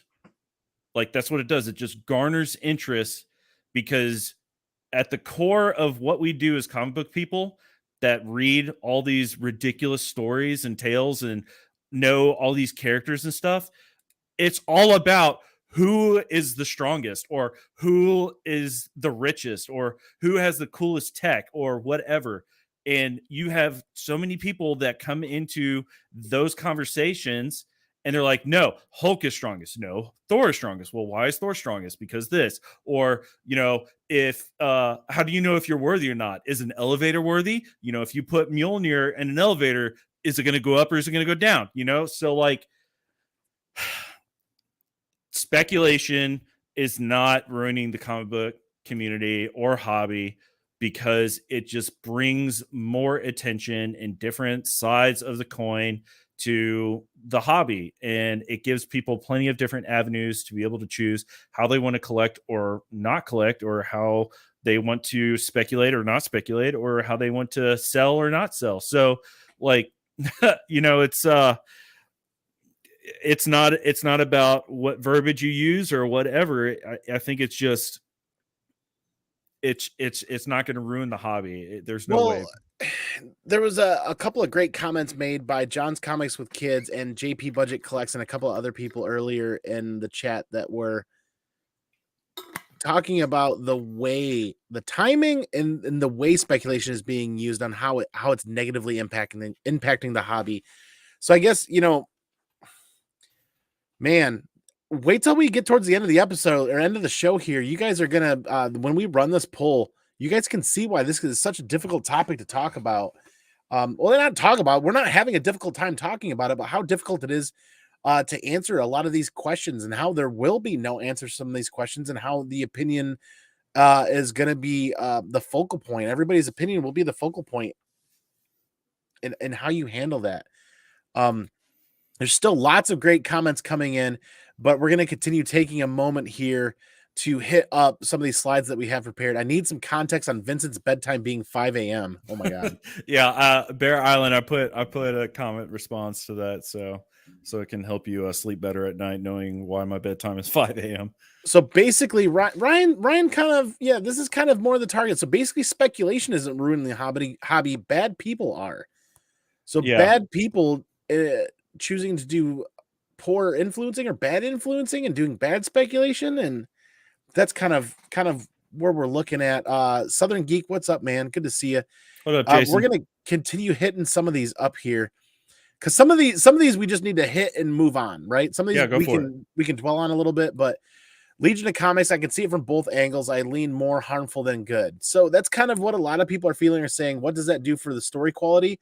He makes a great point here when if the companies start encouraging our spec potential sales, like basically like the publishers, if they start diving into the speculation side of things heavily, what does it do for the story quality? And I feel like everybody's wallets are going to speak to that. If it doesn't work out, those companies aren't going to stay around. And most are spec benefits happening on the secondary market and do little to nothing for the companies. That's actually a really good point too. The secondary market doesn't do anything to promote, or not really promote, but to sustain or take care of the actual publishers and creators a lot of times. Yeah. But I don't know. Do you have a comment on that before we continue moving? I put it back up so I can read it again, because Mark speaks very specifically, so I want to make sure I understand it. Yeah, when you start getting into that type of thing, then you know that's we're looking at like one size of this circle. There's obviously bigger levels of circles the bigger you go out, and what Mark is touching on here is very macro, like super freaking macro. That's so true. It's kind of hard to really see how that's going to affect overall, even down to our level, but I can see what he means. So, but yeah, I think that's all I can get that. Think Bad Idea and what Bad Idea has been doing, like the Invisible comic book and the first print, not first print, and like I hate to use him as an example, but Skeff, when he was putting all the Bad Idea comics up there, that was making me want to go buy it, but I didn't know where to get it and where to buy it from, and I just couldn't do it at that time just because it just was not available for me. But I think what they're doing for their company works, I guess. I mean, they're still in business, right? Like Bad Idea is still in business. I vaguely remember some sort of closing / restructuring, but they're still here. Now they're offering that Invisible comic book with CGC. They've partnered up with there's something that they're doing something for them, not necessarily to hurt or help the comic book community. I feel like that is more from a business. We're trying to do something business wise, like a promotional standpoint, right? Yeah, I would agree with that. And if it works for them, it works for them. If it doesn't, it could be really bad for them, So like, I don't know. I feel like that's a good example, but I think they also don't fit into whether or not it's good or not for the community based on what Mark's question was or comment. So I'll move a couple more slides and then we'll hit up the chat again. Ninth Wonder here, it's Double-Edged Sword. We just had Ninth Wonder on with no spec, no interest, but the only thing really is specking on Marvel. Yeah, people are waking up to speculating on DC and Indies, though. I'll say that while we move on. Copy 801 with the lengthy one here. Personally, it depends on the type of speculation. A new book on New Comic Book Day going for triple or quadruple cover price. I don't think that's healthy. Getting back issues on a character you believe in or in relating to a show or movie, that's fine. However, I'm against people who buy up crazy multiples of a hot book to resell 6 or 7 or more. So that's where Ninth made a really good point about planting your flag and being a proponent of a specific character or a specific storyline. Give people a chance to find out that diamond in the rough. So 801 has a point. His opinion is valued, but in the same aspect, there's some counterpoints about planting your flag. And also, if people sleep, they're going to sleep. Right. Like, there's so many things you could talk about from the business side of the standpoint, but like a lot of us that walk in on a Thursday, Friday, or Saturday and still see 10 copies of a book, a la Nice House on the Lake that a lot of people slept on from DC, and find like Tinian's one of my favorite writers. People have had their opportunities. People have had their chances. Yeah. And if people aren't buying the books, I'm more than happy to support my LCS and buy the remaining copies, or at least buy half of them or something like that, or buy a chunk of them. Because at the end of the day, there are many people out there that can't find them at their LCSs that utilize many apps and many other avenues to find those books. And it's not about, at the end of the day, it's not always about making money. A lot of us in the community are about spreading spreading the wealth, so to speak, about not from a financial aspect, but from a collecting aspect, where there are like rich areas when it comes to comic books, not financially, but rich, and like they've got them sitting on the shelves everywhere and nobody's paying attention. And then you go to another city, another state, where you can't find a single book in a 2-hour driving radius because that's the hot book in the area. Yeah. So that's why a lot of times, like, I buy extra copies on a Wednesdays, because I find community members and friends, close, dear friends, that are like, I didn't get a copy. And I'm like, I got you, fam. I got you, bro. Here you go. Here's a copy. And I don't even care about getting cover price back for it, because it was about doing the favor. Yeah. But like I said, we're going to keep moving along. AR Comics with a good one here. In my honest opinion, it's a mix of both. I think speculation is fun, but at the same time, it's sad to see people get into arguments and talk shit about each other because of literally just an opinion. A lot of people resorted to comics as an income, so people see some influencers as trusted resource, when in reality, they're just a person with an opinion. If something they say doesn't become true, they get dumped on, and they shouldn't. So he makes a really good point of speculation is fun, but at the same time, it's sad that people people get into arguments, and all too often, we tend to become closed-minded in the community, and we put on blinders. We get closed-minded. We plant flags in the things that we believe in, and we forget to open up our minds that it's just that prospect of that opinion, that opinions spark debate. Healthy debate sparks knowledge. Knowledge sparks growth. And I'll continue to preach that wholeheartedly, is that if I ever stop being open-minded, well, then I need to stop talking, because I mean, what good is conversation if we're not willing to listen to each other? Yeah, exactly. I 100% agree with that. I think plant your flags and stuff that you want to do, and at the same time be okay with other people not planting their flags in the same shit that you do. Like, that's okay. For me, I'm glad you talked about Nice House on the Lake. I missed out on Something Killing the Children. 100% missed out on it. The only book I would ever want to get from that run is the #1 cover A. That's it. That's the only one I'd want to get. I think I've read like the first volume or whatever. But I missed out on it for, James IV. So whenever I heard about Nice House on the Lake, I was like, all right, let me get 2 copies of cover A. And let me sit on that. And I've had every single issue on my pull list since it's come out. And I actually ended up giving a copy away on one of my lives at one point too, as well. So I do remember that. I completely understand that whole, people going to the shop and they just need one book. That's all they would need. And there's none left because you had one person come and pick up the other 35 or whatever the cover is. So no, I get it. And I feel like that definitely is going to apply to people that usually try to go for the new comic book day stuff, like the new stuff coming out weekly. It's really not my thing that I do. I'm, like you said, I plant my flag and there's certain things that I'm interested in. And that is both for potential, value, but more so because I'm actually interested in this title to read. Yeah. A lot of my collecting nowadays is pure collecting. Like, I'm getting classic covers, first appearances, second, third, first appearances, iconic books, major books. I am a collector. But when it comes to reading stuff, it's usually going to be new comic book day stuff. And I do my due diligence to ask the shop, hey, what's it being interested? What are a lot of people FOCing? Or, I talk to you guys in the community, because if I'm interested in it, then I need to get information and then make that decision. Okay, am I going to do this just for the #1, or should I stick with the series for however long it's going to last? Yeah.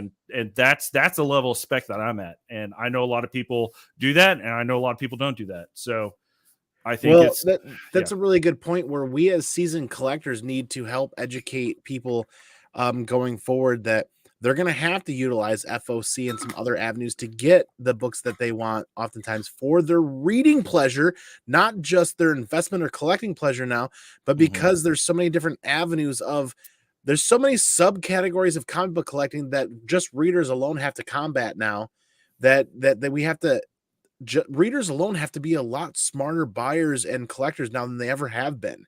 And that's something that a lot of people don't talk about is there's extremely high amounts of competition within comic book collecting now in all the subcategories. And I'm glad you brought that up because architectural foam panels here, nothing cooler than artificial scarcity. Artificial scarcity is being driven a lot of times by the human factor of somebody showing up and buying up what's left, or there's other avenues, but FOC, people that want to read a specific book, that's where I'm at right now. If I want to read a lot of the Frank Castle Punisher stuff, or if I want to read stuff that Star Wars, case in point, I wanted to read pretty much all of Star Wars in 2021 and it's carrying over to 2022. I just said pre-order everything for me because I don't want to miss out. And case in point, a lot of these books are getting hot and I didn't miss out because I wanted to read everything. I was trying to stay ahead of the game. Where I didn't even pay attention to the FOC videos. I just went to my LCS and said, give it all to me. That's where I'm at fault though, where I'm overdoing it a little bit, but we're going to keep moving. There's lots of great comments here about making the hobby pay for itself. Mastodon and Architectural having a great conversation here. Yeah, I've been It's reading a bit of both. I was on board until it became nothing, a bunch of pump and dump. Interesting. Come on, Mama, though, still in the chat here, hanging tough. I'm newer to collecting, and what I want to collect is always changing. That's because we as human beings constantly change as well. Our interests and our hobbies evolve along with us. And I've noticed that wholeheartedly too, as my style of collecting and reading has changed probably 6 or 7 different times over the last 15 to 20 years. Yeah. I do try to pay attention to those of you with more experience, what is hype versus a good investment, or better yet, a good read, which that's another bit of motivation that I want to keep doing my Wednesday videos is I try to do like 30% pieces of the puzzle. I try to provide a little bit of everything without spoiling the story on a lot of times. And also like, watch out. Like, hopefully you pre-ordered this book. Hot Zone, YouTubers are just fans that started making videos and find an income source. I think Hot Zone, I think the bulk of people on YouTube, much like Vincent, myself, we don't make an income. I don't make a dime. But I have been putting out content like Andy has consistently for probably like the last 6 months, but that's personal issues. And my videos that do out well on YouTube, let's case in point at close to 1,200 subscribers, my videos that do well earn about 20 cents, 15 to 30 cents. Yeah. For a video. The level of YouTube content creators that we're at, we ain't making money. We're doing this because we're trying to be cool and talk about cool stuff because superheroes are cool. The people that find an income source and create this into an opportunity for a career are people with millions of followers. Yeah, the people that are in that 100, 200, 300, 400,000 subscribers, those are the people that are in the nitty-gritty, like trying to make that progression up to make it a career. And they're the people that are paying for professional studios, location stuff, travel expenses. They're on the people that are on the verge of creating a business. If you're in the hundreds of thousands of followers, close to 500,000, that's where you start bridging that gap of creating a business. Yeah. Look at Jay's 2 cents with computer parts, 3.6 million followers. And some of those other computer tech guys that are in that 1.5 to 2 million followers. Now, those are guys that have created a business that are generating income and thrive off that income. Yeah. Those of us, I'd say about 80 to 95% of the YouTube comic book community, are fans and hobbyists that are just creating content because that's what we enjoy. And like me, I'm creating content and we're here because I'm going to learn and I'm going to grow from this. I'm going to go back and rewatch this and be like, Andy, you were wrong. Or Andy, this individual, you could have guided them a little bit better, or maybe offered a little bit different point or vernacular or something like that. But we're going to keep moving, Vincent, because we're 2 hours and 12 minutes and we're still holding 34, 35 strong. Yeah, keep going. And there's still plenty of slides to talk about yet. Yeah, keep going. There's lots of great comments coming here from the community in the live chat. And I want to thank each and every one of you guys for hanging tight tonight, sharing your opinion, because I'm going to say it. You are in a safe space. Your opinion is you're not going to be judged based on your opinion. We're going to talk about it, not really dissect it, but we're going to see if we can learn some things from your perspective that are going to change and turn us into better collectors and better speculators. And maybe we can offer you guys some information too. People can say what they want. People buy books with the option to sell if they're not tied to it. What's the problem with that? FOC exists. I don't think there's a problem with that. I think a lot of other people here in the chat would agree. I think there's some people here that would disagree with it, but that's okay. Architectural foam. I wanted to get to what architectural and Mastodon were talking about. This is case in point. Read your comics, folks. Speculate on whether the story and art will compel you, move you, offer you a truly rewarding reading experience. That's like, that should be put on a plaque and hung down here in the comic dojo, in my opinion. That's something I should be living by a lot of times because I overbuy on stuff. Yeah, you do. Yeah.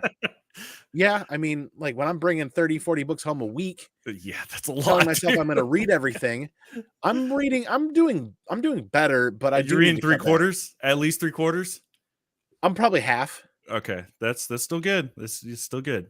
I probably buy on average 12 to 15 comic books a week, really not including the high ratio variants. Yeah, And I read probably 6 to 8 of them every Wednesday yeah, after that's work. good. But You're good.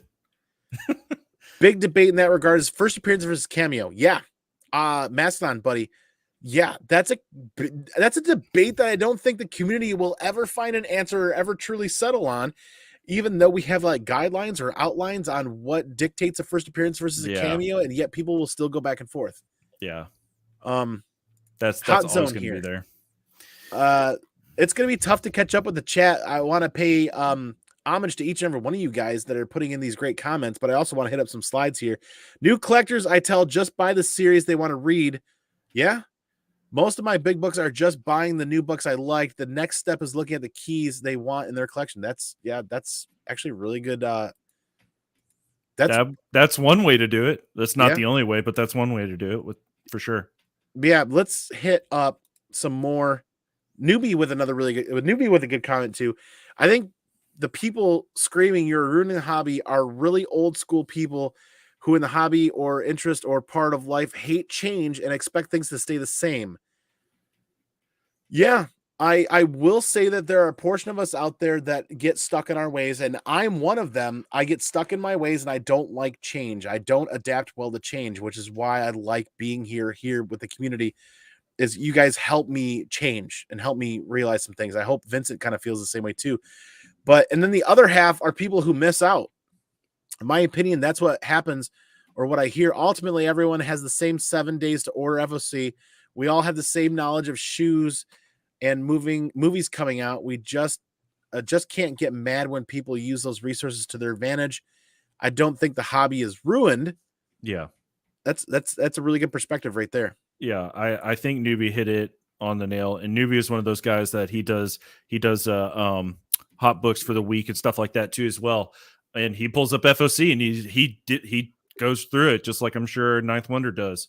But I definitely would say for people that are new people that are watching this now, or people that watch this at 2 hours 16 minutes in this live show, if you're a new person in the hobby and you just happen to stumble on this random ass live show, what I would say is the points to take away from this: if you are going to be a new collector and you want to get into comic books, go to a comic book shop, ask the people at the counter what is cool, what is fun, this is what I'm interested in, what can I be put on, and they're going to put you on it, and you just stick to it. And then also ask them, I heard about FOC, what is that, explain it. And then there you go. You know what, one of us or all of us or somebody, we should sit down and write like a vernacular vocabulary. What do you call that? A list of what does FOC stand for? What does this stand for? What does that stand for? And just be like, here is a 10-minute video of all of the shorthand in the comic book community. Final order cutoff. Yeah. Graded comic books. CGC, certified guaranteed company. And just be like, hey, welcome to the community. Here's what this means. A legend or a key to some of the vernacular and some of the stuff that we talk about, to try to remove the not angst, but apprehensiveness of diving into a hobby that you don't know, but you have to start somewhere. Yeah, exactly. I love Bearded Comic Book, bro. He's just going to judge you anyways, no matter what. Always. I love Greg. Film Age Studios, thanks for being here. Good to see you. Hot Zone says those are rookie numbers, and I would agree with that. What I buy on a week-to-week basis is just doesn't hold a candle to some other people in the community. Set up a pull box. Yes, Big Remo, I have a pull box. I have a pull list, and I know a lot of other people do. More importantly, now as the hobby continues to evolve and change, you can do digital pull boxes.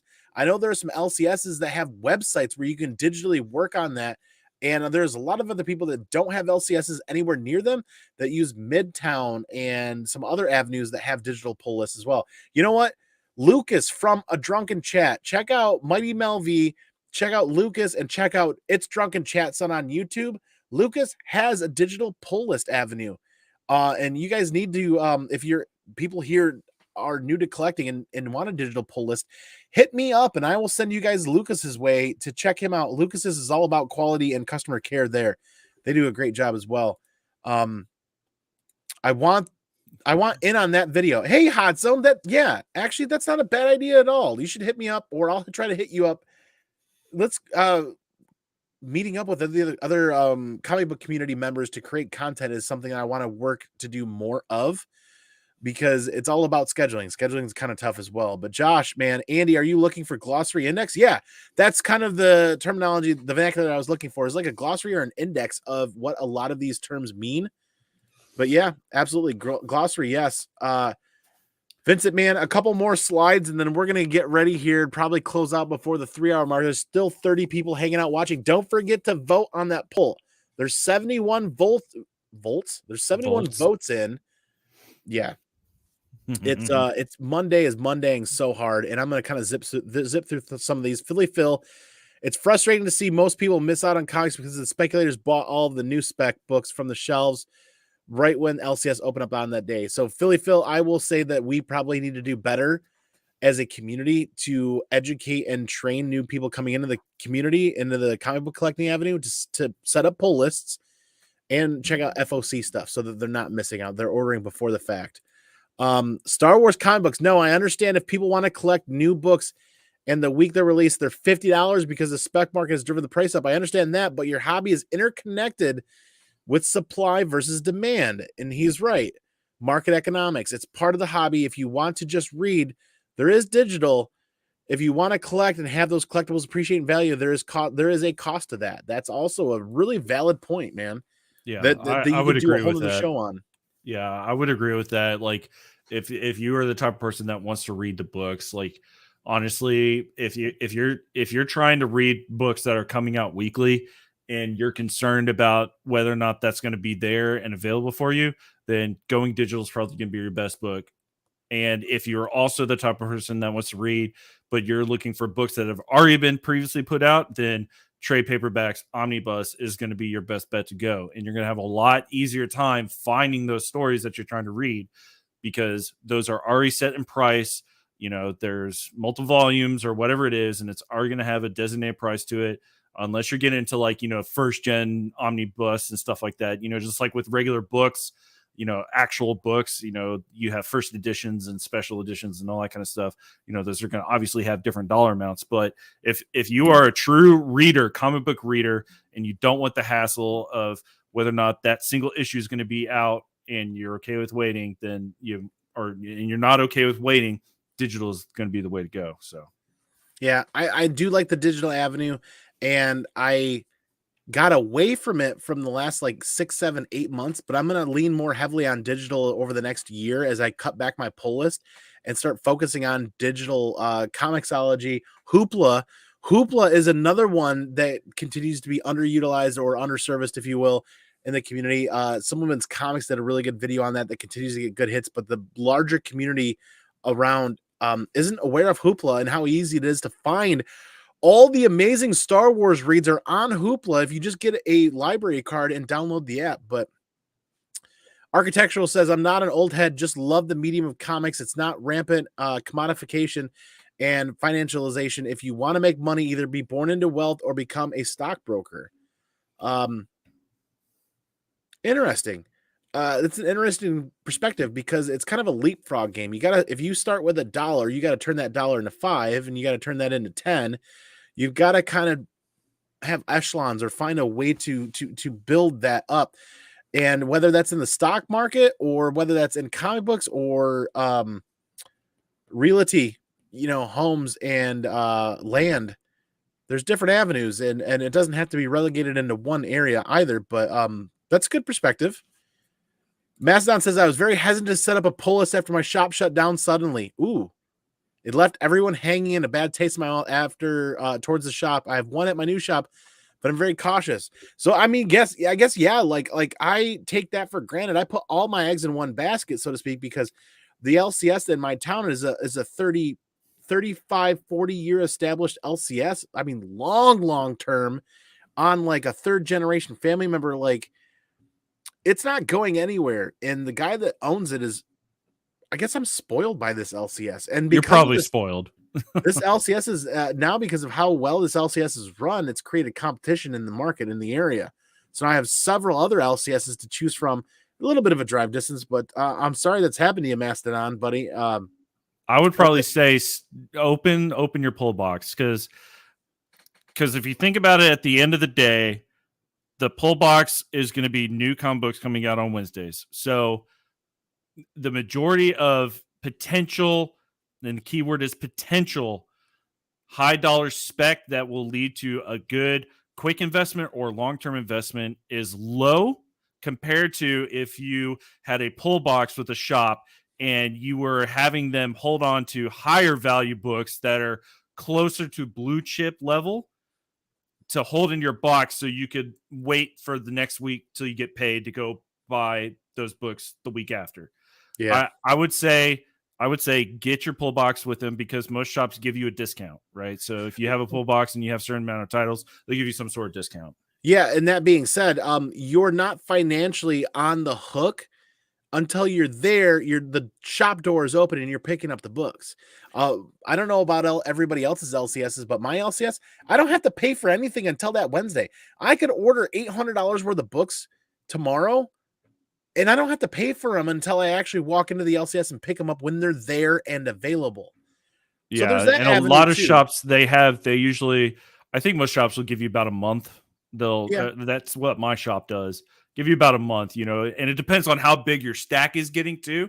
Because like if you are like Andy and you're getting 30 books a week and you miss out 2 weeks, that's a giant stack of books that you're on the hook for, and they're going to be like, either you come in and pick these up or we're putting them back out, and you're going to miss out. So they're gonna first cancel my membership and then second cancel my pull list after that. But we'll keep moving along. Big Remo, if you don't want to pay inflated prices on new comic book, they pre-order your books and you won't have to deal with that. It's really easy. Yeah, I will say that there's one caveat to pre-ordering, which is allocation.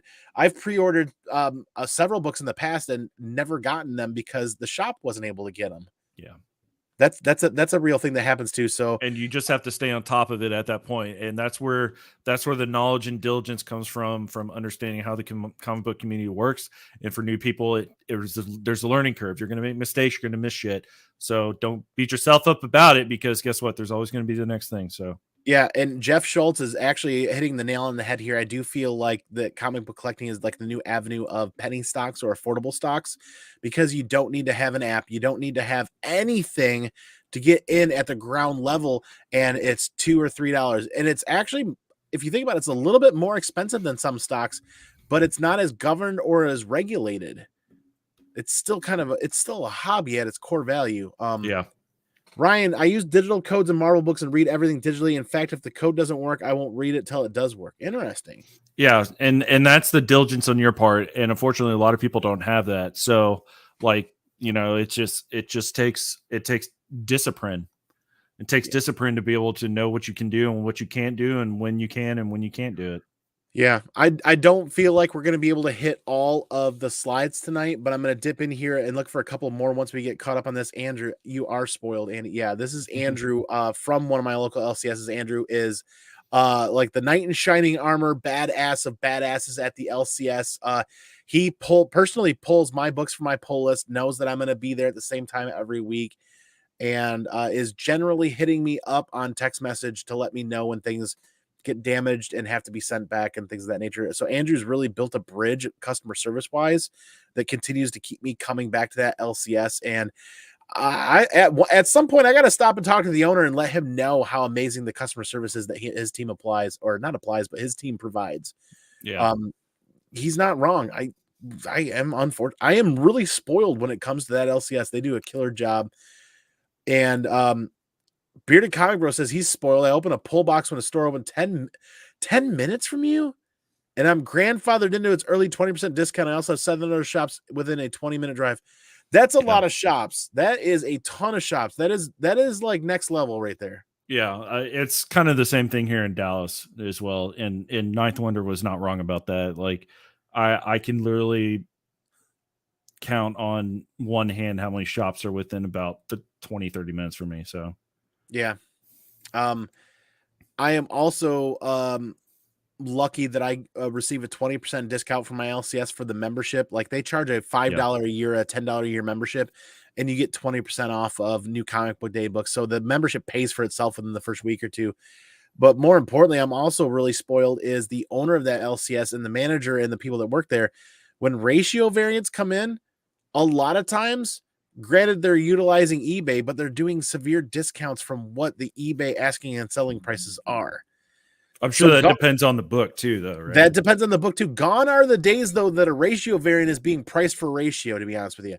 A 1 in 25 you're not going to get for $25, not very often. A 1 in 50 for $50 isn't going to happen very often. A lot of times it depends on how hot the book is or how not hot the book is. And I'm thankful for that. When a series gets really hot, though, and like a 1 in 100 or a 1 in 1,000 comes through, I'm really thankful. And once again, Andrew, thank you for spoiling me. I do get a substantial discount from like the going rate that's there. Yeah. That's always good to do. Yeah. I wish I only had 5 books on my pull list. It's really easy, Andy. Look, me and JP have been hounding you about getting your pull list down to 5 books. You can do it, I believe. Yeah, it's all going to be Star Wars and nothing else, because Star Wars is just what I'm into right now. Star Wars is so life right now, no doubt. Yeah. There are many places that pre-sell 125s for $20. Yeah, Ultra Maximus is in that like next level or next layer of the community where they're finding all of these. So yeah, you guys got to pay attention to It's Drunken Chat, Ultra Maximus, and a lot of the other people. They're finding where these books are online for under ratio or a better deal. And oftentimes I don't have that time available to hunt those down or find those. Architectural foam. I'm simply not interested in reducing a comic book to its artificial valuation on a secondary market or its incumbent expiration. Expropriation. Okay. That's kind of like beyond where I'm thinking in the process at the moment. I appreciate your comment. And I kind of think it's getting towards that end of the night where I can't think to that next third or fourth layer on the things. Yeah. Architects, can you put that in layman's terms? Because I do not entirely understand what you're going on with this particular comment here. Please make it simple. Reducing a comic book to its artificial valuation. So he's talking about the secondary market, or its incumbent expropriation. I think that's next. That's like third or fourth layer that I think a lot of us are getting tired at the end of a Monday, aren't quite grasping yet, which is something that we can revisit in the future here. I'd rather spend more money on a book off the shelf to ensure that its creators and their families are taken care of. Yeah, that's a lot of the community are supportive of Kickstarters, new entries into the comic book community, and the underdog, right? A lot of people are fans of the underdog, the indie community. Yeah, I can see that, and I agree with that. And I think this really just kind of tailors more to new comic books, not necessarily established series, books, keys, and stuff like that. That definitely applies. And Hot Zone, you're right. Like, daylight savings has hit me hard this year, real hard. So you're not wrong. Let's see where we kind of left off here a little bit. There's a couple of other really good questions, tough questions, but as a wholehearted comic book lovers and readers, content creators, and large family, speculation is our drunken cousin that we have to have. We don't want to pay the high price for crazy new spec books, but without it, our 60s and 90s books don't hold the value that we love and want.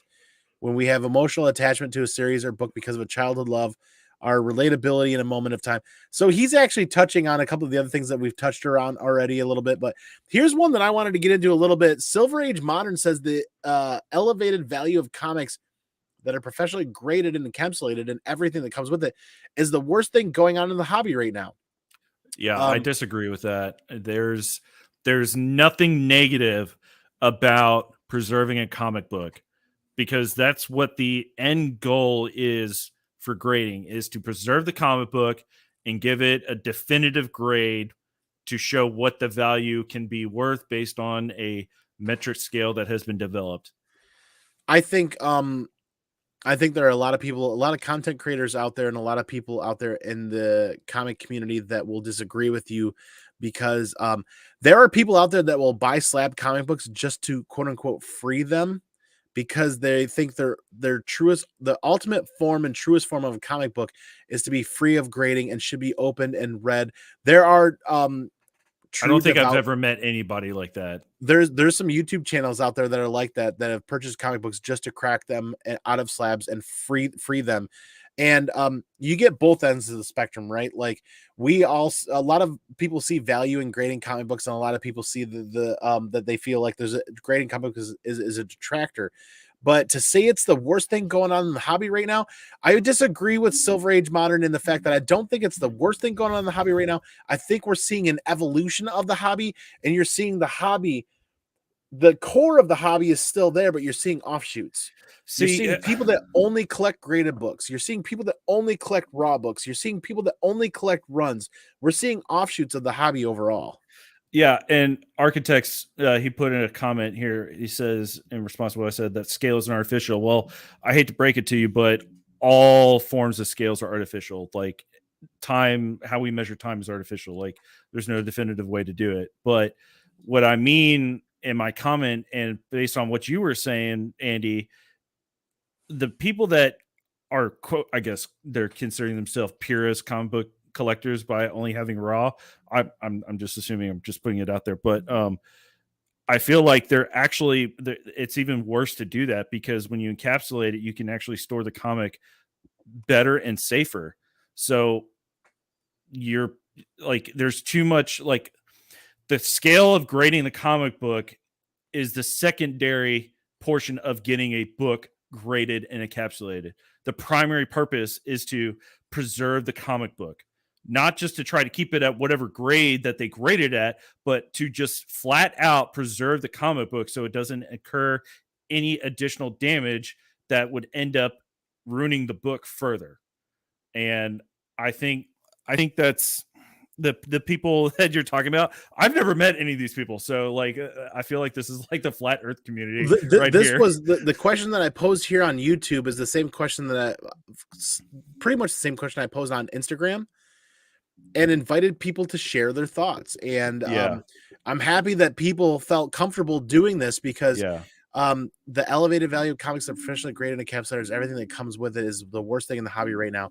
I can see where some people feel like that, and I can see where they value that opinion, and I'm sure there are other people that value that side of collecting, because what do we say? Two Brothers says collect your way, right? So Silver Age Modern might collect in a way that he finds it's a detractor for him to grade everything, or the things that are happening with grading might make some of his portions of collecting are expensive, but like other people have said, it's tied to a market, right? So I'm also kind of curious, is he, I wonder if he's also looking at that from a specific grading, like a specific grade number, you know? Like, is he looking at that because all he's seeing nowadays is 9.8s, and that's what everybody's only trying to go for is 9.8? If you don't hit 9.8, then the comic's worthless. You shouldn't even try to get a grade. I wonder if he's coming from that perspective too. Could be. Architectural says, sorry, didn't think that was confusing. Look up the skull sale. So I'm actually gonna jot that down and look that up, because I feel like that's something I've never heard of before. And thanks, Architectural. I will look that up later after we finish this. If living creators on their estates get a percentage from secondary sales, then I'll be supportive of speculation of plastic coffins. He makes a great point here. think a la George Perez right now and what's going on with the JLA book. My local comic shop actually raffled off those books, did a big raffle for the books that were available and donated the proceeds to Mr. Perez, or I think a charity of his choosing, one or the other. That's something that we as community members can make positive effect. We can positively help out in situations like that when it comes to being a community. Yeah. But we'll agree after some of these comments, I'm kind of wondering, like, wow, man, yeah, that secondary market that plays a massive role doesn't help out in a lot of times, unless you get into a lot of the new creators that are doing Kickstarters and a lot of the new creators that are playing the speculation game as well to a degree without necessarily being influencers. But Yeah. we're gonna continue rolling to try to pay equal attention to everybody here in the chat, along with some other questions. Ryan encapsulates the books to preserve them and hopes they pass them on to his children in the future. That's, I think, where a lot of people feel like they sit with that. Yeah. I don't have kids, but like I've said previously and all from the beginning, I'm a poor man art collector with comic books. So I want to preserve comic books as much as possible. See, now this is the shady dark side of the comic book community that we hope we can combat and eliminate. Is Josh was verbally attacked over his stack of books he was submitting at C2E2 because he was ruining them. People are entitled to their opinions. They're not entitled to verbally bashing other people for their style of collecting. Everybody's entitled to their opinion, and we will honor that, but people are not entitled to attack others verbally or physically or anything. This should be the most inclusive community anywhere on social media. Should be the comic book community for everything: sex, race, religion, identity, anything. We pride ourselves on being the most inclusive community anywhere, and then to have somebody submitting books at C2E2 get verbally attacked because somebody didn't like what they were doing is horse shit. Yeah, I'm wondering if it was the people who were accepting your submission or if it was people passing by talking shit. Because I know Josh pretty well. I know Josh personally and count him as a friend. And I think I've heard this story a little bit more before, and it wasn't somebody that was receiving the submission. It was somebody in line near there. Yeah, that's just really dumb, and that shouldn't happen. And that sucks that happened. Yeah. We pride ourselves as a very exclusive community, inclusive community when it comes to conventions, anything that's going on, cosplaying, comic collecting, everything. It's a very inclusive community. For somebody to personally attack somebody else in line for a choice they're making based on their hobby is horseshit. But before I get upset, like really upset, comic book 1962, do what you want and enjoy. It's your hobby. Absolutely. 100%. That's where we're at. The only thing I don't like is those who tell others they're collecting wrong. Yeah, I mean, I hate to say that we're beating a dead horse here, but to some degree, the bulk of the comic book community here is in agreement that we shouldn't be telling other people how to collect or how to enjoy their hobby. Again, that comment is directed at a certain group of people. Know the process of grading because I don't think I'm a bad person to preserve my books for my kids. Yeah. I mean, it's kind of becoming a little bit of a repetitive comment here about people being judged based on their choices, and that's not okay. People are free to choose to spend their money and collect their way. I'm interested in the decay that time brings to my book. Ooh, I have no interest in preservation. I just love to read. That's actually really kind of next level, cool, geeky, sciencey, kind of like what happens to paper over the next 40 years. I can kind of dig that. It was a gent whom was walking by, Josh says, that made that comment. And yeah, that's not cool. He laughed him off and added 20 more books to the stack. That's hilarious. Way to roll with that. We're approaching the 3-hour mark. So there's a couple more comments that I'm going to hit. And I apologize to everybody that did comment that doesn't get highlighted here. There were a lot more comments than I anticipated, but Franchise Kicks chimed in and said there's always been comic speculation in this hobby dating back decades. I remember back when I was a kid and people were cleaning out comic book stores in the 80s and 90s of the hottest comic book of the week. Comic speculation is good for the hobby. It only helps prices to keep rising. And like, I'm going to just free flow through a lot of this. We saw Andrew work at a comic shop Holy Grail says they think sometimes they forget just how old the comic market is. We went years without a source of speculation, no YouTube, no blockbuster movies, no way to bring in new people to hobby with the same stories being told from 20 different angles. 37 says real speculation doesn't. No, I'm talking about people who pre-order their books prior to FOC. Those speculators take 0 books away from anyone at the LCS. They took the risk by locking in their purchase. That's kind of what Ninth was saying. Yeah. And to keep rolling here, because I want to give you some time, Vincent, to close things out here. Tony says he thinks so because it's not based on the history, stories, art, or characters of comics. It's artificially based on movies and TV. For the most part, most are in it for the money. Don't get me wrong. I've collected on and off for 30 years, and I love when my books go up in value, but most spec is for quick sales and hype. That's part of the reason why, like, whenever I got on and did the poll, that's part of the reason why I stopped before I chose no, because yes, it does affect it, but it's on that quick return. It's on that, let me just make this quick return here because said movie, TV show, or whatever. So, like, to some extent, yes, but in the short term, I would almost agree. But long term, no, it's going to be good. Let's hit this up. Let's talk about the attention span of people in the comic book community. That's something that Ninth touched base on a little bit too. There's a very short attention span in the comic book community, and this is what we talk about. What Tony's talking about here is most are in it for the money. Don't get me wrong. I've collected for 30 years. I love what my books go in value, but most spec is for the quick sales and hype. Yeah, I would challenge Tony and actually offer to talk with him a little bit more. I feel like that is a very short-sighted aspect of comic book collecting and speculating, because I feel like he's really missing out on the bigger portion of us in the comic book community that buy for 5, 10, 15, 20, 25 years, because we don't talk about it for another 5, 10, 15, or 20 years. Does that make sense? Yeah. I could see there that. there are long games that a lot of people are playing. I could see that, but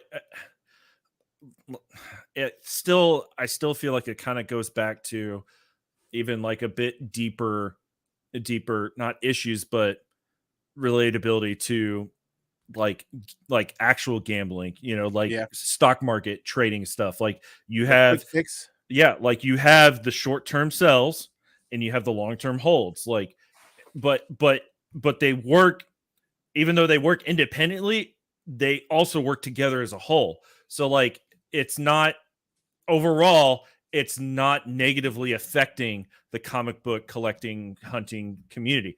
It's not doing it. It might seem like it is in the short term because the majority of the collectors who have been doing it for 1, 5, 10, 20, 30 plus years will be able to, at some point, depending on where they're at in their career, be able to recognize that it is short term, but long term it could have potential, but it's too early to tell based on the short term, Okay. And so, like, I see what you mean. I don't think he's like undercutting it or short selling it, how you were saying, but I understand what you're saying, but I think there's just it's overall it's not it could be me being overly short-sighted about the comment too. But a couple more before we start to close out. Rob's Comics, who is somebody who I trust near and dear to my heart with his information and what it comes to comic book collecting and speculating, is, to be honest, it's keeping the hobby alive. It's a blessing and a curse. Besides movies, toys, and comics will have a revolving door. Some leave the hobby and newcomers that don't know what a good price is. The bottom line is education, and the do's and don'ts of speculation is subjective. Nobody buys what they love. It's how much I can get this for ?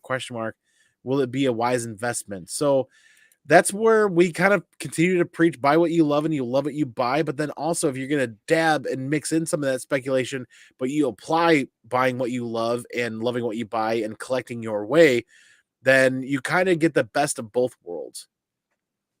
Yeah. So to kind of like help close out on that whole topic there. So, like, okay, so today when I went in to do my trade, okay, so he gave me $300 worth of trade. So he had a Conan #1, like original Conan #1, low grade. He was putting that up. He had that price at $175. He had a Fantastic Four number 46, low grade, probably 3.0. First appearance of Black Bolt for 150. Then the Marvel Superheroes presents Doctor Doom issue number 20, and the Jim Steranko King Size Hulk number 1. Those are the books I was looking at. So when I was trying to decide what I wanted to pick up and actually walk away with, I was talking with the owner. He has more experience than I do as far as long-term holds and just being a member of the comic book community for a long time. And I was like, okay, I need you to help me break down what books do you see the most of to the least of? Which books do you find least rare, most rare? And which books do you think long-term versus short-term are going to have more value and investment? So within those books, like those are not new books. Those are very established Bronze Age, Silver Age, serious books. But I was still looking at it from that investment, long-term, short-term hold, like a speculator would technically do with buying 25 copies of whatever. So like you're still speculating even through the different eras of the books based on what the value is of the book, based on the characters, covers, classic artists, and all that kind of stuff. So like speculation on the whole is not a bad thing for the community, because you're doing it not just for new books. You are doing it for old books, because you're speculating and figuring out whether or not, if you buy this king size X-Men number 1 for $2,000 in a year, is it going to be worth $2,000, or is it going to be $3,000, or is it going to be $1,000? Like, you're still speculating. It doesn't matter what it is. So the takeaway is you need to learn as much as you possibly can. Talk to plenty of people. Talk to people with new knowledge. Talk to people with old knowledge, because that's all we do all the time is speculating. So and don't let other people in the community form your opinion for you. Stand up for yourself. Form your opinion for yourself, and know that when you come to this community and you have an opinion, people should be valuing your opinion, and people should be learning from that and either growing or deciding to be like, you know what? Cool. Thumbs up. Not for me. I'm going to be over here. Let me know if you need me when it comes to this or that. That's where we can respect each other and have a healthy debate, healthy conversation. And Ghost Junk, what is up? Thanks for being here, coming in on the tail end. Comic Book 1962 has a really good point. 95% of my comics were bought from 1969 at cover price. Now he's slabbing and selling them and using the money to invest in Golden Age, which is very cool. But Vincent, man, we're almost at the 3-hour mark. I'm ready to wave the white flag for the night. Take what we've learned tonight, take what we've shared tonight, learn on it and grow. And I think this is something that we need to come back to in a couple of months, maybe this is something that we do a couple of times a year as a community and invite people on. And I want to say I really appreciate Architectural Foam Panels and Columns for being here, offering a differing opinion and continuing to offer that differing opinion, especially Hot Zone Comics. Huey has been here all night offering counterpoints as well.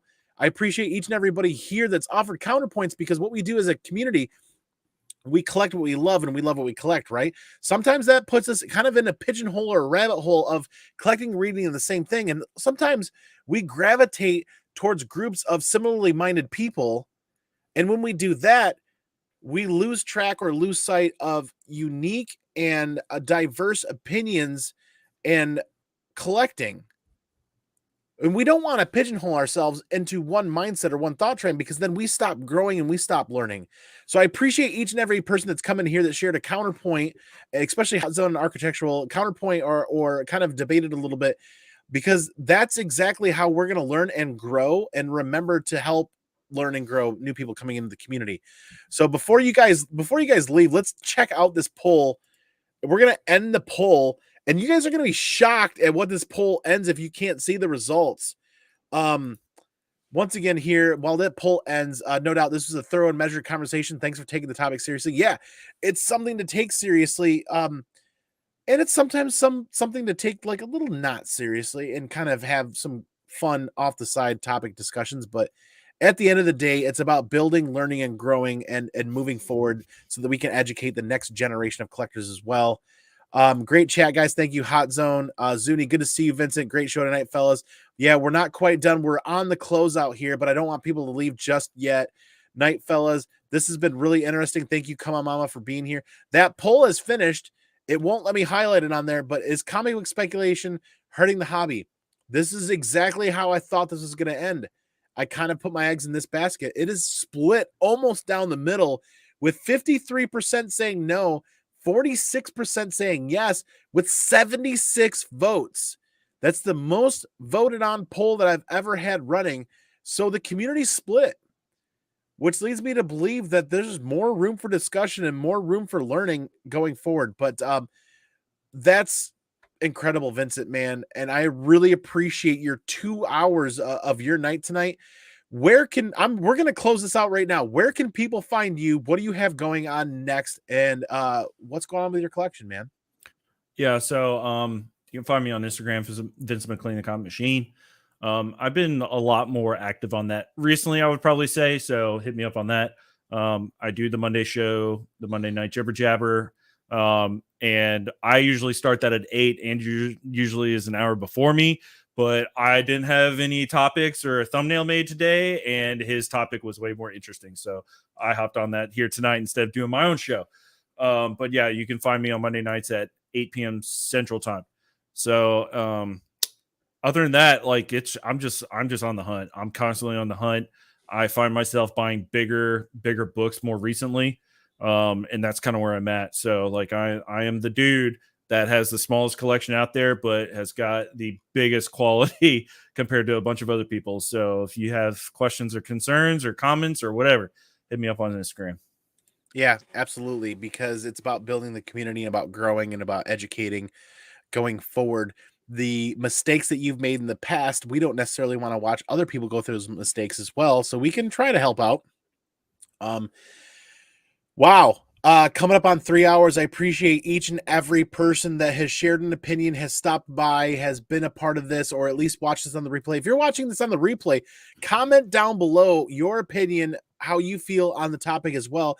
Don't forget to subscribe on YouTube. You guys can find me on all the social medias, ComicManAndy, TikTok, Instagram, you name it, IG, everywhere. Yeah, IG, Instagram, same thing. Come On Mama down here sharing the Vincent McLean, the Comic Machine YouTube channel. So everybody watching, if you're not subscribed to Vincent on YouTube, please do so now. Support Vincent because you'll love his Monday night Jibber Jabbers. Because what Vincent and I are doing on Monday nights is we're working to find a way that him and I can hang out on his channel, do his show, turn right back around, hang out on my channel, and do my show. One way schedules will work out and schedules will align.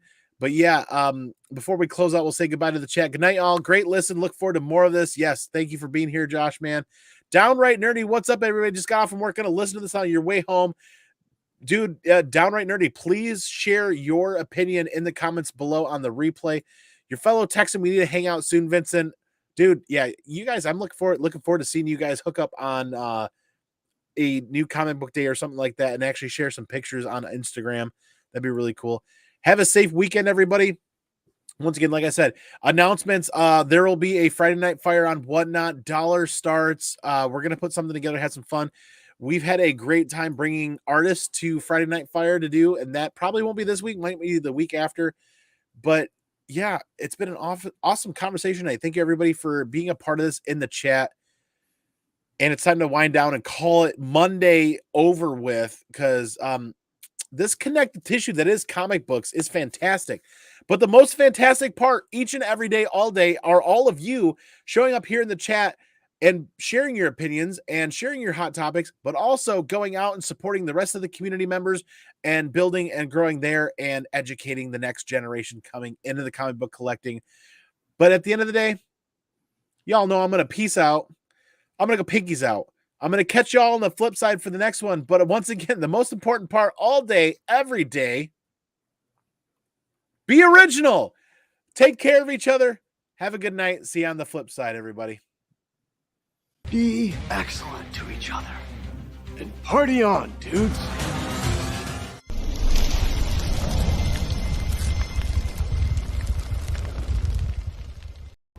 Excuse me while I change. The roller buggy has made me sweaty. Yeah, sweaty. I love gold. Switch to targeting computer. I love gold. Stay on target. I love gold. Stay on target. I love gold.